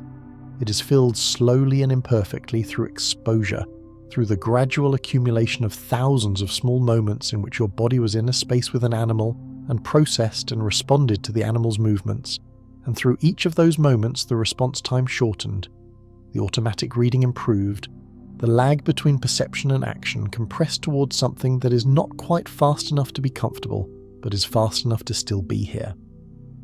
This required a period during which you made mistakes. The process of getting to where you are involved a number of incidents that you do not describe in detail when asked. Some of them left marks that are visible if you remove certain items of clothing. The marks are not badges exactly, but they are information. A record of the moments when the attention was slightly wrong, or the position was slightly off, or the animal did something that the previous several hundred encounters had not included and your body had not yet learned to anticipate. You carry this information now as training in its own right. It has made you more attentive in certain specific ways that would be difficult to explain to someone who had not been taught the same lessons from the same source. The program for today's performance is written out in the facility office. A list in the order events will occur, and you have reviewed it 3 times since yesterday. You are placed third in the sequence. Not the opener, which goes to the acts considered warm-up. The performances that prime the crowd without demanding full engagement yet. Not the headliner slot at the peak of the afternoon program, when the crowd is loudest and most demanding, and expectations are at their highest. Third, which is when the crowd has settled in, been engaged by the first 2 acts, developed the particular focused attention of an audience that has been given something interesting and is ready for something more complex. The program lists 2 leopards and a bear. The bear is the difficult one. You have spent time with the specific geometry of this. 3 animals in the same space, each with different movement patterns, different temperaments, different threat profiles, different likely behaviours under the conditions of the arena, the noise and the light and the smell of the crowd, and the unfamiliarity of the specific space. The leopards are faster and more lateral in their movement, low to the ground, explosive in ways that require you to think about your vertical position as well as your horizontal one. The bear is slower in its initial response but generates considerably more force and has a different quality of focus when it is genuinely engaged, a persistence that does not redirect the way a leopard's attention does. Managing all 3 simultaneously means managing 3 different sets of variables simultaneously, which requires a mental organisation that you have been building toward this performance specifically. You go through your preparation with the deliberate calm that you have cultivated specifically for mornings like this. Not the absence of alertness, but its controlled management. Everything you need to be sharp. Nothing that you do not need that would cost you energy before the work begins. You eat something that can actually be absorbed and that will not sit heavily. You work through specific physical routines that maintain your body in the ready state without depleting it. You spend focused time simply observing the animals you will be working with, reading them in their morning state, checking for anything unusual in their behavior or condition that is not in the documentation, looking for the small signs that tell you whether today is going to go according to the preparation or whether the preparation is going to need to flex. The leopard on the left is behaving normally. Good. If you like the video so far, please leave us a like and a sub. A sub to the channel helps us make more videos for you to watch and keep the channel alive. Good. The bear has moved away from the wall, which is unexpected and which you spend several minutes trying to understand before accepting that you do not yet understand it, and will need to account for the uncertainty. The second leopard is eating with an efficiency that suggests good condition and reasonable hunger level. This is information. You file it alongside everything else you have been accumulating. The crowd begins arriving well before the first performance. You can hear them from inside the facility, the sound building gradually from a murmur to something with genuine physical presence. 50,000 people in one space produce a sound that is its own phenomenon, distinct from any of its components, felt in the chest and in the bones as much as heard with the ears. You have been hearing this sound for long enough now that it no longer surprises you, but it still does something to your physiology that you cannot entirely suppress. Not fear exactly, more like the activation of a specific attentiveness that the sound has been trained to trigger, the way a working animal responds to a particular signal. Your performance clothes are specific and carefully maintained. Aesthetics matter in this profession not for vanity, but because the crowd's relationship to what they are watching is shaped significantly by how it looks, and a crowd that is visually engaged is a crowd that is providing the specific kind of energy and attention that makes the performance work better. You are part of a spectacle, and the spectacle has requirements. The clothing is checked, the equipment is checked, the specific tools of your performance are reviewed one final time. In the corridor beneath the arena floor, waiting in the dim space that smells of earth and animal, and the particular quality of tension that exists in people who are about to do something irreversible, you run through the geometry one more time. 2 leopards, their likely entry positions and probable movement patterns based on how they have been held, their likely responses to the noise and the light. The bear, its current unpredictability, the sector of the arena you will need to keep available as a buffer against it, the gap that you need to create between yourself and the center of the space, and how you will create it if it does not naturally open. You have done this kind of preparation before. You have also had days when the preparation was complete and accurate, and the animals still did things that were not in the preparation. Both things are true. You account for both things. The gate opens, the light is sudden and physical, the sound doubles, and you are in the arena. The crowd is there, an enormous living presence distributed across tier after tier of stone, every face oriented in your direction, 50,000 individual points of attention converging on the space you have just entered. You know this experience, and it still takes a moment every time for your body to absorb it and your mind to complete its recalibration from the dim corridor to this, from the close space to the suddenly open one, from the preparation to the event itself. The arena floor is sand. Not decorative sand, not symbolic sand, but sand with specific practical functions.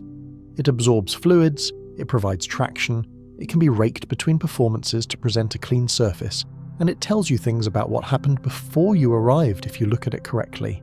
Today it's clean. You note this and move further into the space, finding your initial position before anything else enters.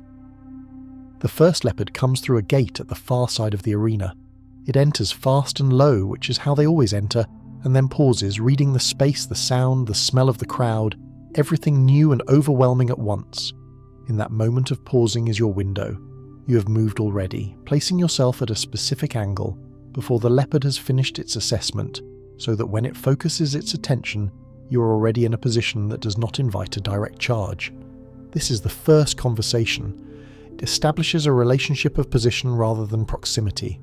an understanding of spatial arrangement that the leopard processes at the level of instinct, and that you process at the level of everything you have trained into your body over the months and years of this work. The second leopard enters, your attention expands. 2 animals in the space means 2 sets of variables, 2 movement patterns to track simultaneously, 2 assessments to maintain in parallel. You feel your focus change quality, spreading to accommodate both without losing resolution on either. This is what it feels like when the training works.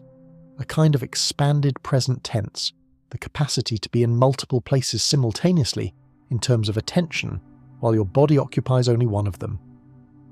The bear is third. It enters and stops near the wall, which is not where you expected it. The wall that has been subject to investigation. You feel a flicker of professional attention sharpen toward that corner of your awareness, but you do not let it dominate because the leopards are still present and still moving, and the leopards are what are currently generating the most immediate probability of something requiring fast response. You work the leopards, managing the geometry of your position relative to both of them, creating the spatial relationships that allow the performance to be what it needs to be, neither too safe to be interesting nor too dangerous to be manageable, walking the specific line between those two things with a particular accuracy that is the entire point of what you do. The bear moves from the wall. It moves toward the center of the arena, which is not its typical pattern, and which requires immediate readjustment to your positioning. You move. The crowd responds to your movement with a sound that is essentially approval, which is one of the stranger aspects of this work. When something goes differently than planned and you handle it, the crowd often responds more warmly than it does to flawless execution, because the flawless execution, if it is truly flawless, looks easier than it is, and the managed unexpected event looks exactly as dramatic as it is. You understand this. You have made your peace with it. The crowd is watching a story. You're doing a job. Both things are simultaneously true and neither cancels the other. The bear settles after its uncharacteristic move to the center, occupying a position that you have now incorporated into the geometry, adjusting your management of the 2 leopards around it. The performance continues. Time in the arena does not move the way time moves outside it. Each moment has a density that normal moments do not have, a weight of attention and consequence that compresses and expands simultaneously. You are fully inside the present tense in a way that is available nowhere else in your life. Every other thought and concern reduced to background noise. The entire available processing of your mind and body focused on the space and the animals and the continuously shifting geometry of position and movement. And then it ends. Not dramatically. The gate opens, the animals are managed back through it by the handlers waiting outside, the performance is complete, the crowd provides its response, and you walk off the arena floor in one piece, which is the standard definition of a successful day in this profession. Nothing unexpected went wrong. The bear's behaviour was unusual and was managed. The performance went according to the preparation in its essential structure, and departed from it in the ways that every performance departs from its preparation, which are the departures you train to handle rather than the ones you train to prevent. In the corridor beneath the arena, you find a section of wall and sit against it for a moment. Not dramatically, not with any particular emotional weight, just a man sitting down because sitting down is appropriate after the morning he has had. Your hands are steady, which they always are after. The specific quality of post-performance calm that you have come to know well. Your heart rate is returning toward normal. Your body is beginning to register the specific fatigue of sustained extreme attentiveness, which is different from physical exhaustion and takes a longer time to pass.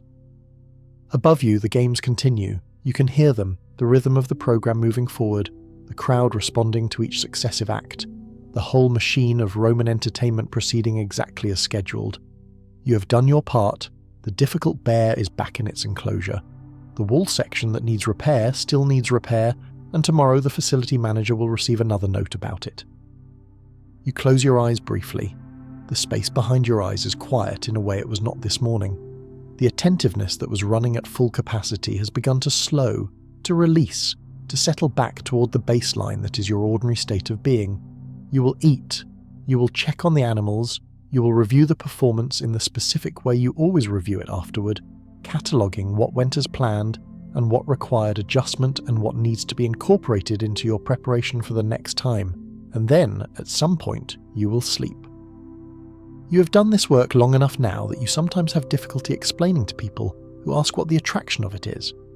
What keeps you in a profession that puts you in a space with things that could end you on any given day? The answers that come most easily are not the honest ones. The honest answer is something more like this. There is no other situation in your life in which you are as completely present as you are in the arena. No other situation in which the full capacity of your attention and your training and your body and your accumulated knowledge are all required simultaneously, in which there is no margin for anything other than what is happening right now, in which the present moment is the only moment that exists. That is not something to be recommended exactly. It is also not nothing, and the life it produces, with its specific demands and its specific rewards and its very specific risks, is the life you have. The animals in this facility have their own histories, and knowing those histories is part of what it means to work with them professionally.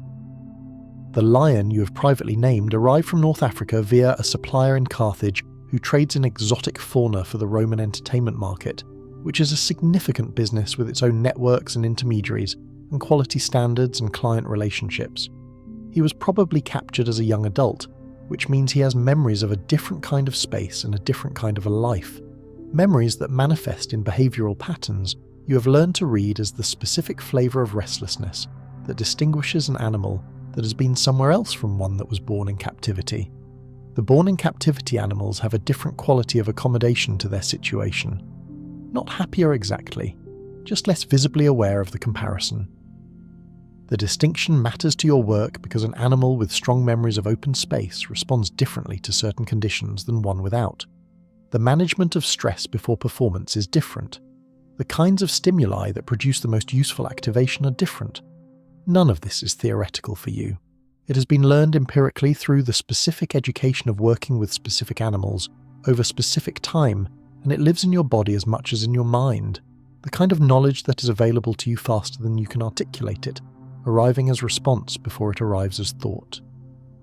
You have spent more time with large predators than with most human beings over the past several years, and this has produced a particular quality of attention that extends beyond the professional context.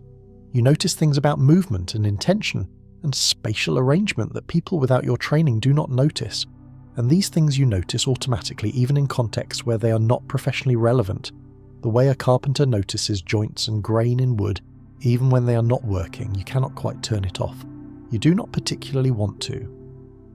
The infrastructure that supports your work is itself complex and expensive. The holding facilities for large animals require specific engineering. The enclosures need to contain animals that are strong enough to damage or destroy structures not built with that strength in mind. The water and drainage systems for hippos and crocodiles represent design challenges that the architects of typical Roman buildings had not previously been asked to solve.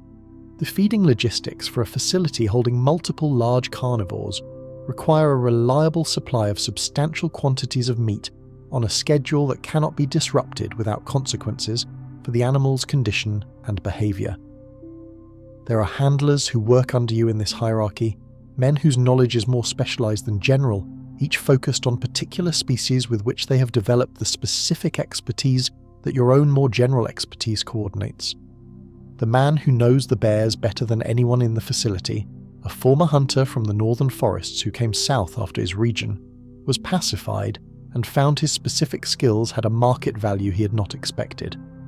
The woman, one of the few in this kind of work who manages the leopards with a patience and a precision that you have respected since the first week you watched her work, whose cultural background is from somewhere east of here, and who maintains a relationship with her animals based on something that looks like mutual acknowledgement, and that you have not fully categorized but have been careful not to interfere with. Because what is working, and the taxonomy of why it works is not your primary professional concern. The supply chains for exotic animals are a remarkable feature of the Roman economy that most people in Rome do not think about or know about because the animals simply appear in the arena, preceded by no visible logistical narrative. You know the narrative. You have dealt with its failures. The hippopotamus that arrived after a longer transit than expected, in a condition that required weeks of careful dietary management before it was in a usable state. The rhinoceros that arrived with a leg injury from the transport, which had to be carefully rehabilitated over months before it could be presented in the way the program required. and which had to be presented carefully even then because a rhinoceros that favours one leg moves differently from one that does not, and the difference is legible to an experienced eye in ways that could affect how the performance reads to the crowd. These are the operational realities of the business you're in. The crowd does not know any of this. The crowd sees the rhinoceros and responds to it as a wonder of the world delivered for their entertainment, which is accurate in its way. The animal is a wonder of the world. But the chain of acquisition, transport, veterinary care, behavioural conditioning, dietary management and day of staging that produced the moment of the rhinoceros appearing on the arena floor is invisible to the crowd and is probably better that way. The wonder of the presentation depends partly on the seamlessness of it. If the crowd could see the logistics, the wonder would be complicated. Your relationship to the crowd is one of the stranger aspects of this work. You are performing for them. In the most literal sense, what you do in the arena is done in front of 50,000 watching people, and their responses are real and immediate and matter in various ways to your professional standing and your future opportunities. And yet you cannot, while you are actually doing the work, give them more than peripheral attention. They exist in the background of your awareness during performance as a kind of ambient signal, present and registered but not prioritized, because prioritizing the crowd would mean deprioritizing the animals, and that particular trade-off has only one acceptable direction. Some performers develop a capacity to engage more directly with the crowd, while also managing the animals, a dual awareness that allows them to play to specific audience responses in real time, while continuing the primary work. You have colleagues who can do this, who have developed the split attention required to monitor both the animals and the crowd simultaneously, who can read the crowd's response to what is happening and adjust their performance in ways that enhance the drama without compromising the safety. You have a version of this capacity, but it is less developed than the primary attentiveness, and you're careful about when you deploy it. On a day when the animals are behaving according to their patterns, a degree of crowd engagement enhances the performance. On a day when the animals are doing something unexpected, the crowd becomes irrelevant, and the primary attentiveness gets everything. Today was, in the final assessment, a successful day. The bear's unusual movement into the centre of the arena was unexpected and was managed. The two leopards behaved within their established patterns, with a few variations that your preparation had accounted for in the abstract if not in the specific. No one was injured who should not have been. The performance delivered what the programme required it to deliver. These are the metrics. What they do not capture is the specific quality of the work while it was happening, the complete occupation of the present moment, the sense of being entirely inside the activity rather than observing it from any distance, the absence of the gap between doing and experiencing that exists in most other aspects of daily life. This quality is not something you sought or anticipated when you entered this profession. It is something you discovered, and discovering it changed what you thought the profession was. Most human activity allows a degree of distance from itself. You can perform a task and simultaneously evaluate your performance, plan the next step, think about something unrelated, occupy yourself mentally in various ways that have nothing to do with the immediate physical action. In the arena, this distance collapses. There is no available mental space for anything other than what is happening right now, because what is happening right now is the kind of thing that takes everything. The animals are not interested in whether you're thinking about something else. The space does not accommodate divided attention. The full human capacity for being present is required, and it is given, and the result is a quality of aliveness that is difficult to access anywhere else. You have met people who pursue this quality through other means, through the practice of contemplative traditions that you have encountered in various forms in the cosmopolitan world of Rome, through the particular disciplines of athletes who train their capacity for presence along with their capacity for performance. You recognize in their descriptions something that resembles what you experience, the same collapse of the gap between doing and being, the same occupation of the immediate moment to the exclusion of everything else. The similarity is real. The method for achieving it is specific and not to everyone's preference. You wash your hands in the basin outside the facility's main room. The water is cool and the light is beginning to change toward evening, that particular quality of late afternoon in this climate, when the heat of the day has not quite surrendered but has begun to soften, when the shadows come in at an angle that makes everything look slightly more considered than it did at midday. The animals are settled. Tomorrow they will need to be assessed and managed through whatever their overnight state produces. The The wall section that needs repair will still need repair. The program for the next event will eventually be posted and you will read it and begin the preparation cycle again. This is the work, not the drama of the arena exactly, not the 50,000 faces, not the sound that you feel in your chest, not the moment when the gate opens and the light comes in. Those are parts of it. But the work is also this, the daily management of living things that require consistent attention and specific knowledge, the ongoing accumulation of understanding about particular individuals in particular conditions, the maintenance of the infrastructure that makes the moments of performance possible, the preparation and the assessment and the correction and the preparation again. The animals do not know they are in an arena. They know the space they are in and the people they encounter in it, and the patterns of their daily lives, which include both the relative quiet of their enclosures and the periodic extreme stimulation of the performance space. They have adapted to both, the way all living things adapt to the conditions they repeatedly encounter, which does not make either condition natural to them or comfortable to them in the way that comfort is natural, but which makes both conditions survivable in the way that most things are survivable if they are consistent enough and the organism has enough time to adjust. You understand something of what that adaptation feels like from the inside, because you have done your own version of it. You have adapted to this environment, to these conditions, to the specific demands of this professional life, in ways that have restructured how you move through the world and what you notice about it and what you are capable of that you were not capable of before you started. The adaptation was not chosen exactly. It was the result of the consistent encounter with conditions that required specific responses, the gradual rewiring that happens when a body and a mind are regularly placed in a situation that demands everything they have. You are, in that sense, not so different from the animals in your care, a creature shaped by repeated encounter with specific conditions into something specific in response. The encounter continues, the shaping continues. Tomorrow the gate will open again, and the light will come in, and the crowd will be there, and the work will be exactly what it is. That gap between the spectacular surface and the working machinery beneath it is not unique to the arena. It is one of the oldest and most consistent features of institutions that present themselves to the public as one thing while operating internally as something considerably more complicated. And in Rome, no institution illustrated that gap more clearly, more consistently, and across a longer span of time than the games themselves. What the arena looked like from the outside is genuinely documented and genuinely important. What it was on the inside is where the more interesting history lives. The image the arena projected to the Roman world was both specific and enormously potent. Order over chaos, Roman virtue expressed through physical excellence, the power of civilization made visible and comprehensible through the compressed drama of combat. When an editor, a games sponsor, announced that he was funding a munus, a gladiatorial event, he was making a public statement about his own generosity, his civic virtue, his connection to Roman tradition, and his willingness to use his personal wealth for the benefit of the public good. He was performing his identity as a Roman of means and good character. He was investing in the social currency that Roman public life ran on, and the crowd that watched understood the transaction at this level.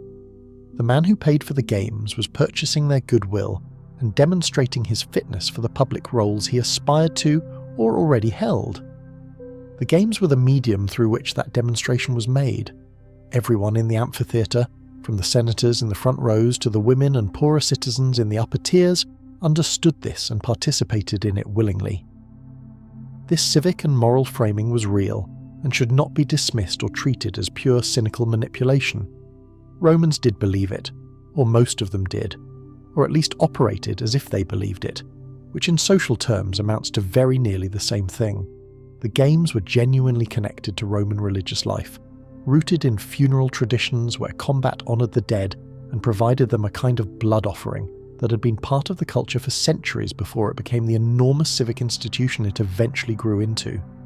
This religious dimension gave the games a weight and a legitimacy that simple entertainment would not have carried, and that made them very difficult for even philosophically opposed emperors to simply abandon. Marcus Aurelius is the clearest illustration of this difficulty. He is the emperor most associated in the popular imagination with philosophical distance from the games.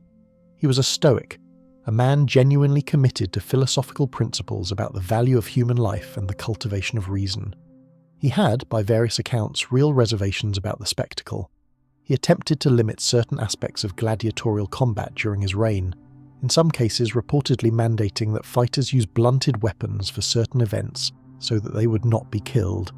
And yet he continued to attend. He continued to participate in the institution as a public figure because the games were not separable from the political and religious life of Rome in a way that made stepping away from them a real option for someone in his position. The image was not false, it was partial, and the part it left out was doing a lot of work. What was happening below the image requires a different kind of examination, one that begins not with the arena floor but with the financial structures that made the arena floor possible. The Roman entertainment industry, and it is genuinely useful to think of it in exactly those terms, was a large, organised, capital-intensive business with investors, specialised contractors, logistical networks, price structures, quality tiers, and internal economics that operated according to their own logic, largely independently of the civic narrative being projected to the public. If you like the video so far, please leave us a like and a sub. A sub to the channel helps us make more videos for you to watch and keep the channel alive.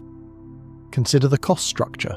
Organising a set of games in the 1st or 2nd century of the Common Era required the editor to negotiate with lanistas for the rental or purchase of trained fighters, which was expensive in direct proportion to the quality and reputation of the fighters involved. A novice gladiator from a school's lower tier could be rented for a munus at relatively modest cost. A fighter with a significant record, a crowd following, recognised skill in a popular style, commanded fees that were substantially higher. The editor wanted fighters the crowd would recognise and respond to. Recognition cost money. The crowd's enthusiasm was not available at a uniform price. On top of the fighter costs came the costs of the supporting programme. Beast hunts required animals, and animals required acquisition, transport, housing, feeding, and handling by specialists who understood what they were doing, each of these representing a distinct cost centre. Animals from North Africa required agents working in those regions, relationships with local suppliers, transport logistics across the Mediterranean, accommodation facilities at points along the route. Exotic animals from further afield, from sub-Saharan Africa, from the east, represented even more significant costs and more complex procurement challenges. The rhinoceros that appeared in Julius Caesar's games was not simply found and shipped. It was the result of a supply chain with multiple parties and multiple points where things could go wrong expensively. The venue itself required staffing and maintenance. The Colosseum, completed under Titus in 79 of the Common Era, was an engineering marvel that required a permanent workforce to maintain. The underground hypogeum, the elaborate system of corridors and cages and mechanical lifts beneath the arena floor, required operators who understood its mechanisms and could manage the complex choreography of moving animals and fighters and equipment through multiple access points simultaneously, on a program schedule that did not have much tolerance for error. The sand on the floor required raking and replacement after particularly bloody events. The crowd required ushers and order maintenance, and the management of the complex class and gender-based seating arrangements that Roman society maintained with considerable rigour, even in the context of shared entertainment. The Emperor Claudius reportedly had the sunshade, the velarium that could be extended over the arena to protect the crowd from direct sunlight, operated by sailors from the fleet at Misenum, which is a remarkable detail because it means that the Roman navy was periodically detailed to operate a sunshade for entertainment purposes. This is either a sign of considerable imperial organisational confidence or a sign of what happens when an institution grows large enough, and both readings are probably true simultaneously. The lanistas occupied a position in this financial ecosystem that encapsulates the gap between image and reality with almost perfect economy. The gladiatorial games were celebrated as one of the noblest expressions of Roman civic life. The lanistas who produced the fighters those games required were subject to a social contempt that was, by Roman standards, quite formal. The Latin term infamia covered people in professions considered dishonourable, professions that required putting one's own body or the bodies of people under one's control to public use in exchange for money. Actors fell into this category, prostitutes fell into this category, and lanistas, the men who trained and rented out human beings to perform potentially lethal combat for pay, fell decisively into this category. This meant that a lanista was legally restricted from certain civic roles, was considered unsuitable for certain social interactions, was treated as a figure of genuine moral contempt by the Roman ruling class. The man who made his living supplying the fighters for the games that senators and emperors attended and sponsored was not someone those same senators and emperors would invite to the dinner parties at which the games were discussed and praised. The product was noble. The producer was disgraceful. The institution depended on both simultaneously. Rome did not find this particularly contradictory. Most institutions that run long enough find ways to distribute the moral cost of their operation onto people they can afford to look down on. The fighter's own position within this economic structure was considerably more complex than the popular image allows. The popular image, reinforced by 2,000 years of retelling and amplified by the famous film tradition, gives us the gladiator as a man entirely without agency, a tool directed by others, performing at their command, living and dying at their discretion. The reality contained more texture than this. A gladiatorial slave was still a person with legal standing, in ways that differed meaningfully from other categories of enslaved person. Gladiators could form lasting relationships, have families in practice, if not always in law, accumulate personal property in some contexts, and most importantly develop reputations and crowd followings that translated into genuine social capital. The most successful fighters were celebrities in a sense that modern audiences would recognize without difficulty. Their names were carved and painted on walls throughout Italian cities, the way political slogans and commercial announcements were carved as a form of popular communication. Their faces were reproduced on lamps, on pottery vessels, on small decorative objects that Roman households purchased and kept. They attracted personal patrons from the wealthy classes, Romans who wanted to be associated with a popular fighter's success, who attended their performances, who might provide gifts or money, whose patronage could provide a degree of protection and social navigation assistance that was practically meaningful in the Roman world. A fighter with an established crowd following was worth more to a lanista than a fighter without one, which created a structural incentive for the lanista to help his fighters develop and maintain that following. A fighter who won consistently and developed a recognizable fighting style and a distinct crowd identity was a revenue-generating asset over time rather than a disposable one-time investment. The economics pushed toward the fighter's survival, toward keeping him fighting, toward the management of his career in a way that maximized his long-term value.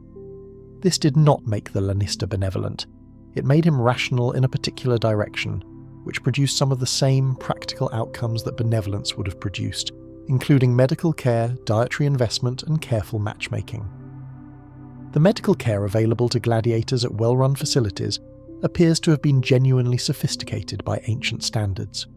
The physician Galen of Pergamon, who would later become the most influential medical writer in the ancient world, worked as a physician for gladiators at Pergamon early in his career, and his writings suggest that he learned significant lessons from that experience about wound treatment, bone setting, and the management of traumatic injuries. The gladiatorial schools were, among other things, clinical laboratories for ancient trauma medicine, places where injuries occurred frequently enough and under sufficiently controlled conditions that a physician could develop a systematic approach to treating them. The archaeological record supports this. Gladiatorial skeletal remains show healed fractures set with care, bones that knit in ways suggesting proper immobilization, evidence of the kind of medical intervention that most Romans in most conditions of life could not access. The decision about whether to spare or kill a defeated fighter, the moment that popular culture has fixed as the hinge of every gladiatorial story, was embedded in this economic logic in ways that complicate the drama. The sponsor of the games technically held the decision, often with the crowd's expressed preference taken as significant input. The crowd's preference was itself shaped by the performance quality, the popularity of the fighter, and the drama of how the defeat occurred. A popular fighter who fought well and lost closely generated a crowd response that leaned toward mercy. A fighter who performed poorly or who was unknown to the crowd generated less investment in his survival. But underneath the crowd's response was the economic reality. Killing a skilled and popular fighter was a significant financial event. It eliminated a performing asset from the market, one that had taken years and considerable expense to develop. It potentially angered the crowd if they felt the death was unnecessary or premature, which was bad for the editor's political investment in the games. The death rates that the historical record suggests, when read carefully alongside the archaeological and papyrological evidence, are considerably lower than the popular conception of the arena implies, particularly for established professionals in formal gladiatorial combat, as opposed to the condemned criminals and prisoners sent to the arena in mass executions and lower-tier events. Estimates based on tombstone records and papyrus contracts suggest that a professional gladiator might fight several times a year, that the mortality rate per bout was perhaps 1 in 5 or 1 in 6 for the losing fighter, and that many fighters survived to retirement after a career of multiple years. This does not make the arena gentle or its mortality unremarkable. It makes it something more like a managed risk environment than a simple slaughterhouse, which is a distinction with genuine moral complexity. The deaths were real, the suffering was real, the system was maintained by the threat and reality of lethal violence, and the management of that violence as an economic and political resource, rather than its simply uncontrolled application, does not make the system more acceptable by modern standards. It makes it more explicable, which is different. The political dimension of the games was, in certain respects, the most sophisticated layer of the entire institution. Emperors from Julius Caesar onward understood that organising and sponsoring spectacular games was a form of power that operated directly on the population without requiring the intermediary mechanisms of law or military force. Caesar, in his rise to power, organised games of a scale and quality that generated political goodwill that contributed materially to his position. Augustus, having secured the empire, rationalised and regulated the games, while also using them consistently as a mechanism for maintaining the population's engagement with imperial beneficence. The crowd that was entertained and fed, the bread and circuses of Juvenal's contemptuous phrase written in the late 1st century of the Common Era, was a crowd that was being managed, kept satisfied enough to remain politically inert, given an outlet for collective emotional engagement that did not take the form of political organising. This is not a reading imposed on the Roman world by modern political theory. Ancient writers made this point directly and with full awareness of what they were describing.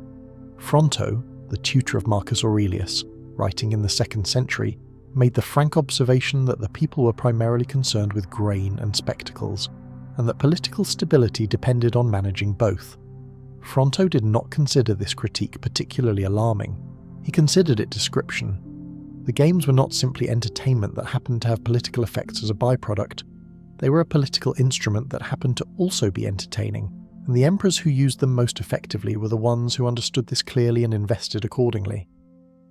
The crowd that filled the Colosseum on any given day of games was itself a structured political space. The seating arrangements were fixed by law, with senators in the first tier, knights in the next sections, and the general population distributed through the upper tiers with various further subdivisions by category. Women of respectability sat in the highest and most distant sections during most of the Principate, an arrangement Suetonius credits to Augustus. The crowd was therefore visible in its own social structure, every person seated in the tier that announced their status, the entire citizenry arranged in a single space according to the hierarchy that organised their lives outside it. An emperor sitting in his special box could look out at not just an audience but a map of Roman society. Emperors attended games not simply because they enjoyed them, but because attending was a performance in itself, a public ritual of presence. The crowd expected to see the emperor. They expected to be able to observe his reactions, to make requests of him by chanting or banner, to demonstrate their approval or disapproval through sound. Emperors who engaged with the crowd during games, who responded to their chanting, who visibly enjoyed the performances, who granted mercy or condemned according to crowd mood, were performing a specific kind of accessible tyranny that the Roman public found satisfying. Emperors who were visibly distracted, who attended to business during performances, who appeared indifferent to the crowd's responses, were consistently criticised for it. The games required imperial participation to function as the political theatre they were designed to be. Commodus, the emperor who so infamously participated in the games as a performer himself, who entered the arena as a bestiarius and as a gladiatorial combatant, who forced senators to watch him perform and had his opponents carefully arranged to ensure his victories, was enacting a perverse version of this engagement, one that the Roman ruling class found deeply disturbing. The disturbance was not primarily about the violence or the physical self-display, it was about the category violation.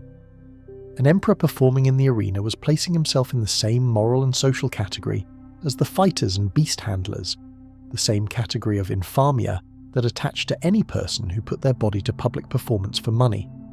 The emperor was supposed to be the source of the spectacle's political meaning, not a component of its entertainment value. Commodus collapsed that distinction in a way that violated the deep logic of the institution, the logic that kept the civic image separate from the commercial machinery. The eventual end of the gladiatorial games was not a dramatic moment of moral awakening. It was a gradual process shaped by multiple converging forces.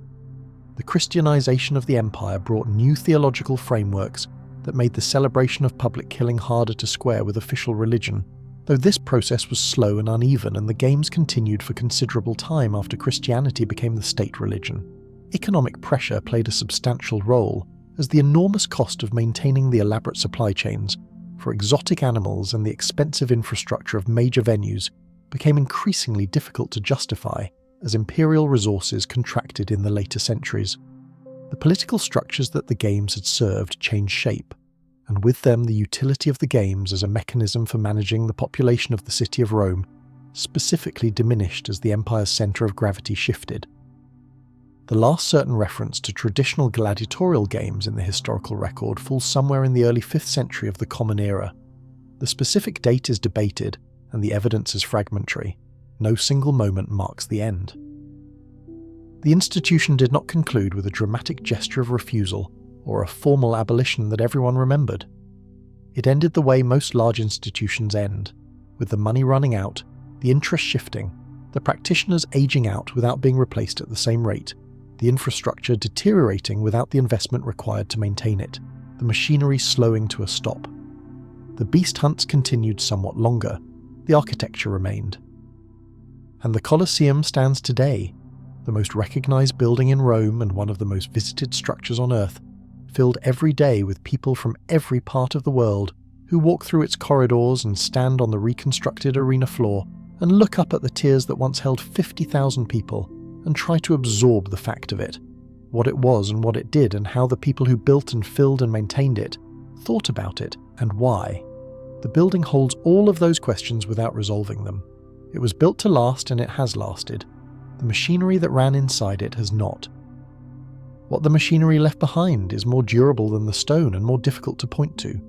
The structure of spectator experience itself, the numbered gates entering numbered sections of tiered seating, the event program, the celebrity performer with a name and a following and an identity that extends beyond the performance, the crowd as a political entity to be managed as much as entertained, the gap between the civic image and the commercial reality, the tendency of large entertainment institutions to dress economic logic in the language of cultural value. These things did not end with the gladiatorial games. They migrated. They were rebuilt in slightly different forms, in slightly different contexts across the following centuries. They are present in the institutions we build and fill and perform inside today, carrying the same internal logic in different clothes. This is the thing the arena most clearly demonstrates about the relationship between history and the present. The specific forms change. The underlying patterns are more persistent. The crowd that wanted to gather and watch and feel something real and difficult together was not a Roman phenomenon. The economic interests that shaped what that crowd was offered were not a Roman phenomenon. The civic narrative constructed around the institution to justify its existence and deflect examination of its machinery was not a Roman phenomenon. These are human phenomena available in every era that builds large enough institutions and fills them with enough people who want something and enough other people willing to provide it. The Roman crowd itself is worth examining as an institution because it was not simply an audience in the modern sense of a group of people who have paid for the experience of watching something. It was a political body, recognized as such by the Romans who managed it, with its own established ways of expressing opinion and making demands and communicating its collective mood to the people in power who had organized its entertainment. The crowd in the Colosseum was not passive. It was engaged in a genuine, if asymmetric, dialogue with the powers that provided the spectacle. The specific mechanics of this dialogue were elaborated over centuries of practice into something approaching convention. The crowd chanted. It waved handkerchiefs, the oraria, and later the mappae, the specific cloths that indicated preferences during gladiatorial decisions. It made noise organized enough to communicate specific requests, specifically the request for mercy toward a defeated fighter, which was expressed as a turned-down thumb or an extended thumb in the gesture of sheathing a sword, depending on which interpretation of the visual evidence you accept. It could also express disapproval, booing, throwing objects in extreme cases, the crowd's capacity for collective negative response being understood as real and potentially costly to the editor who had failed to provide adequate entertainment. Emperors learn to read the crowd the way attentive managers learn to read the organizations they manage. The crowd's mood was information about the political health of the relationship between the ruler and the ruled. A crowd that was satisfied, that was cheering appropriately and demanding mercy for popular fighters and responding with enthusiasm to novelty, was a crowd that was being managed well. A crowd that was restless, that was making demands the editor was not meeting, that was directing its negative sound toward the imperial box or the senatorial tier, was a crowd communicating something that required political attention. There are recorded instances of the crowd functioning as a kind of impromptu petition mechanism, communicating specific requests to the emperor through the specific conventions that had developed for this purpose. Chants demanding the release of a particular prisoner, demonstrations of loyalty or disaffection, expressed through the presence or absence of enthusiasm.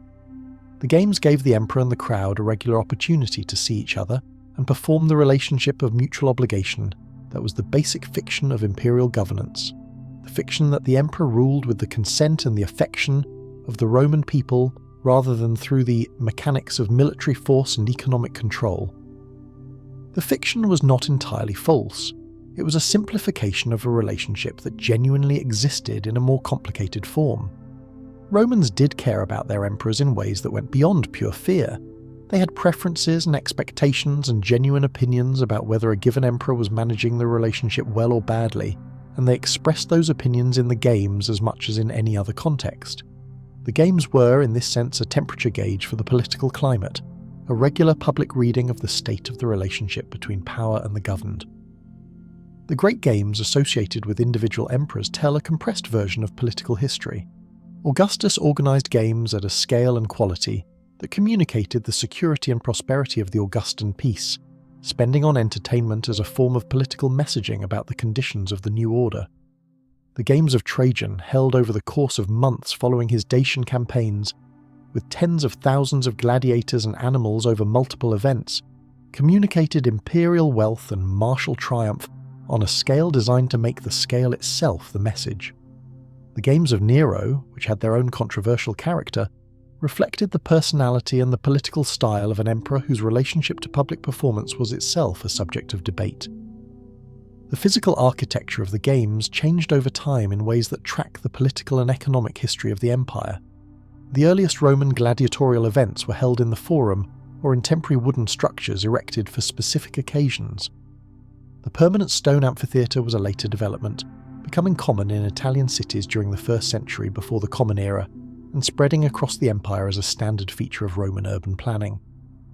The Colosseum itself, the Flavian amphitheatre, was begun under Vespasian and completed under Titus in the year 79, built on the site of the artificial lake that Nero had created for his Golden House, the personal estate that had taken over a substantial portion of central Rome and that Vespasian demolished and rebuilt as public space, in a deliberate gesture of populist contrast to his predecessor's self-indulgence. The Colosseum was thus, from its inception, not just an entertainment venue but a political statement. Its construction on the grounds of Nero's private pleasure was a visible declaration of the new dynasty's different understanding of the relationship between imperial power and public space. We are giving back to the Roman people what Nero took for himself. The games held inside it carried this political framing from the beginning, the spectacle of entertainment inseparable from the spectacle of governance. The provincial amphitheatres that spread across the empire carry a different kind of political message. In a newly conquered territory, the amphitheatre was part of the infrastructure of Romanization, the architectural expression of Roman civilization taking root. To have a proper stone amphitheatre was to be part of the Roman world in a visible, permanent, expensive way, to have adopted not just the administrative mechanisms of Roman governance, but the cultural life that Romans considered inseparable from civilization itself. The games that filled these provincial amphitheatres were smaller and less spectacular than the Roman originals, but they performed the same function of creating shared cultural experience and shared political identity within the Roman framework.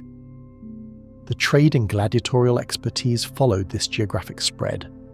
Successful fighters whose careers in Italy had ended, through retirement or injury, or the completion of their period of service, sometimes found second careers in provincial markets, where their skills and their names had value, where a veteran of Roman arena combat could command a degree of celebrity that translated into bookings and fees that extended a career beyond what the central market would have supported. The gladiatorial tradition became genuinely international, its practitioners moving through the empire along routes that track the spread of Roman culture and the Roman appetite for organised combat entertainment.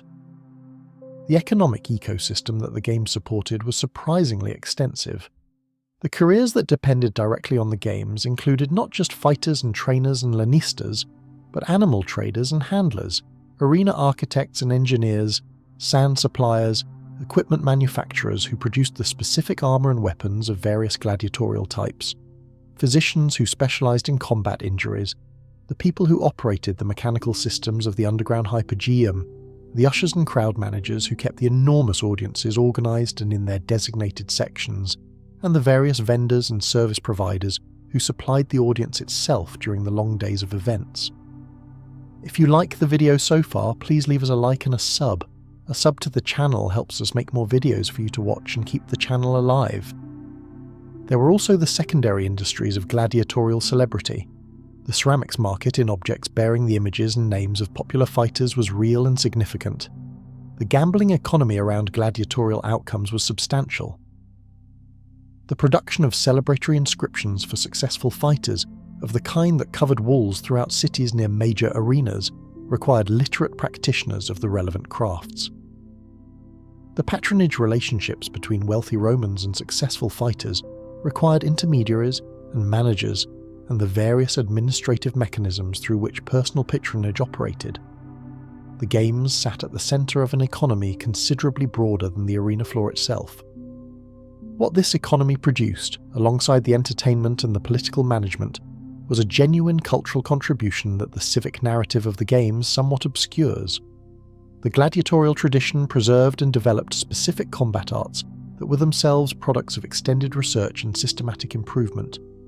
The match-up logic between specific fighter types represented generations of accumulated understanding about the dynamics of armed human combat, the specific advantages and disadvantages of particular weapon configurations, the tactical principles that governed specific engagement situations. Some of what was developed in the gladiatorial schools was eventually absorbed into Roman military doctrine, the legions adopting training methods and principles that had been refined in the arena. The institution that was presented to the public as a civic and moral spectacle was also, on this level, a research and development operation in applied combat science. The late history of the games, from roughly the 3rd century onward, reflects the broader pressures on the Roman system. The economic contractions of the 3rd century crisis, with its inflationary episodes and military expenditures and administrative disruptions, made the enormous cost of major games increasingly difficult to sustain at the scale the earlier centuries had established. The wild animal supply chains, dependent on stable commercial relationships with regions of North Africa and the East that were increasingly disrupted by military and political instability, became harder to maintain. The exotic animals that had been a consistent feature of the great games of the 2nd century became rarer, more expensive, and logistically more complicated to acquire. The Christian emperors from Constantine onward applied varying degrees of pressure against the games, not always consistently and not with immediate effect, but the theological and moral framework of Christianity provided new language for articulating discomfort with public killing that had existed in some form even within the pagan Roman tradition, but that now had the weight of state religion behind it. The gladiatorial games were not abolished by a single decree. They were eroded by the combination of economic pressure, ideological reframing, and the gradual reduction of the scale and frequency of events that occurred when the political and economic rationale for them weakened. The beast hunts, the Venations, proved more durable than the gladiatorial events specifically, perhaps because they did not involve the killing of Roman citizens or of people who had the legal status that made their deaths more publicly legible as a political question. They continued into the 5th and 6th centuries in various forms, the entertainment tradition proving more resilient than any individual component of it.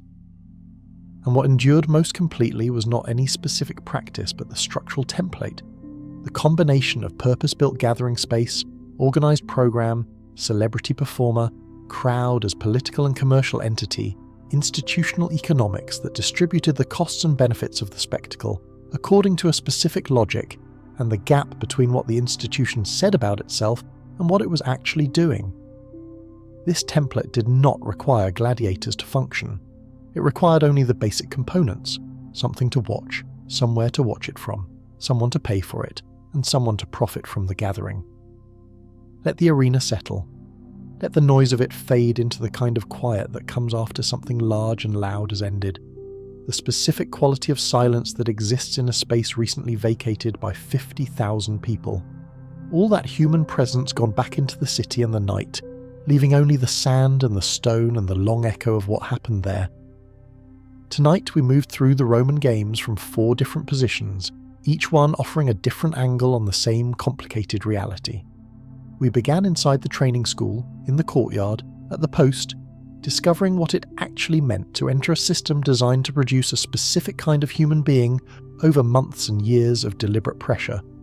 We discovered the smell and the cell and the marks on the wall, and the food that was carefully calculated, and the medical care that was genuinely attentive, and the social hierarchy that had a very clear idea of where you stood within it. We discovered that the system that looked like pure domination from the outside had more internal complexity than that the economic logic of the ludus produced arrangements and conditions that resembled care without being care, that resembled investment without being love, and that this distinction mattered enormously, and also not at all depending on which side of it you were standing on. From there, we followed the story of one man who trained in a place like that, and then did the extraordinary thing of refusing it. Not immediately, not impulsively, but with a calculation and a decisiveness that produced 2 years of military success against one of the most powerful armies in the ancient world.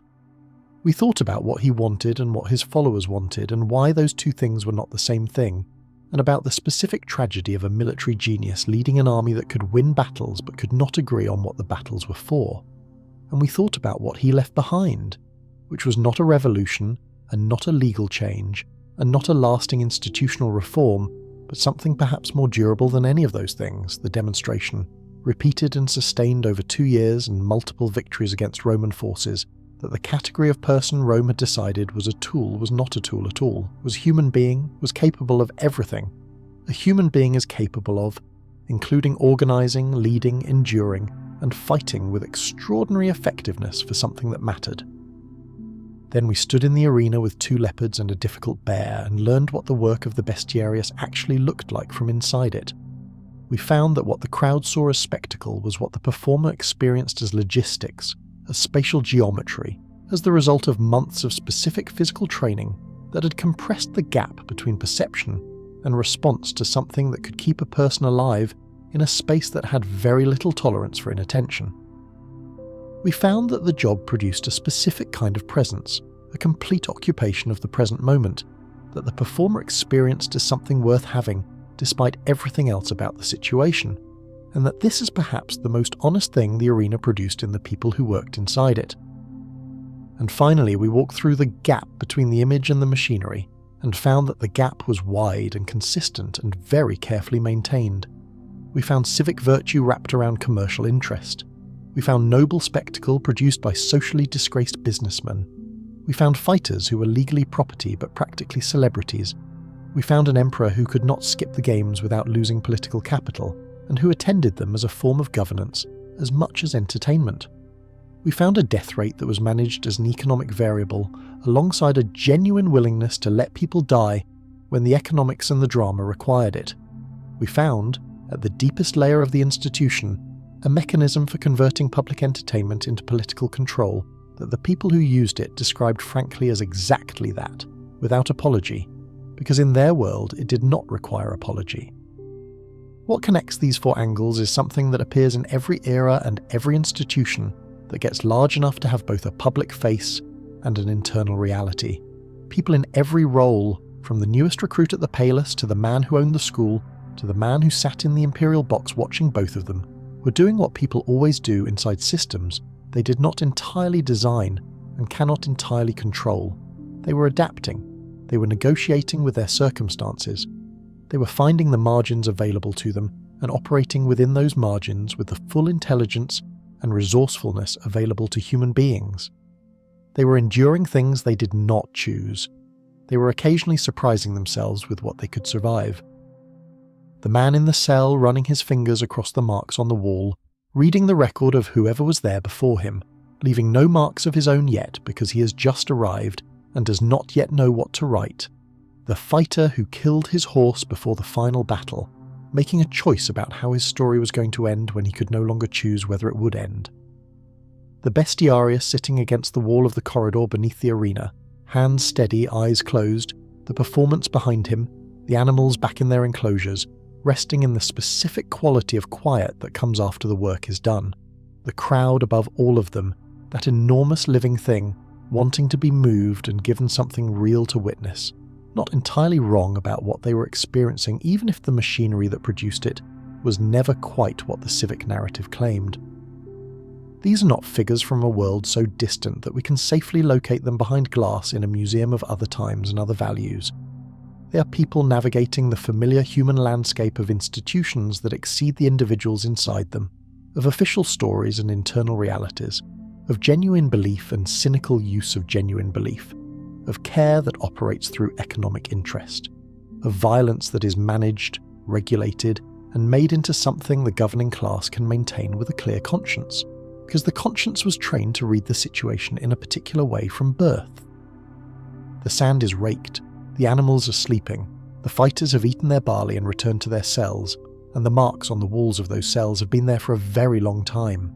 The Colosseum stands in the Roman night exactly as it has stood for close to 2,000 years, and the questions it holds in its stones are the same questions it held when it was new. Who pays for the spectacle, and what do they want in return?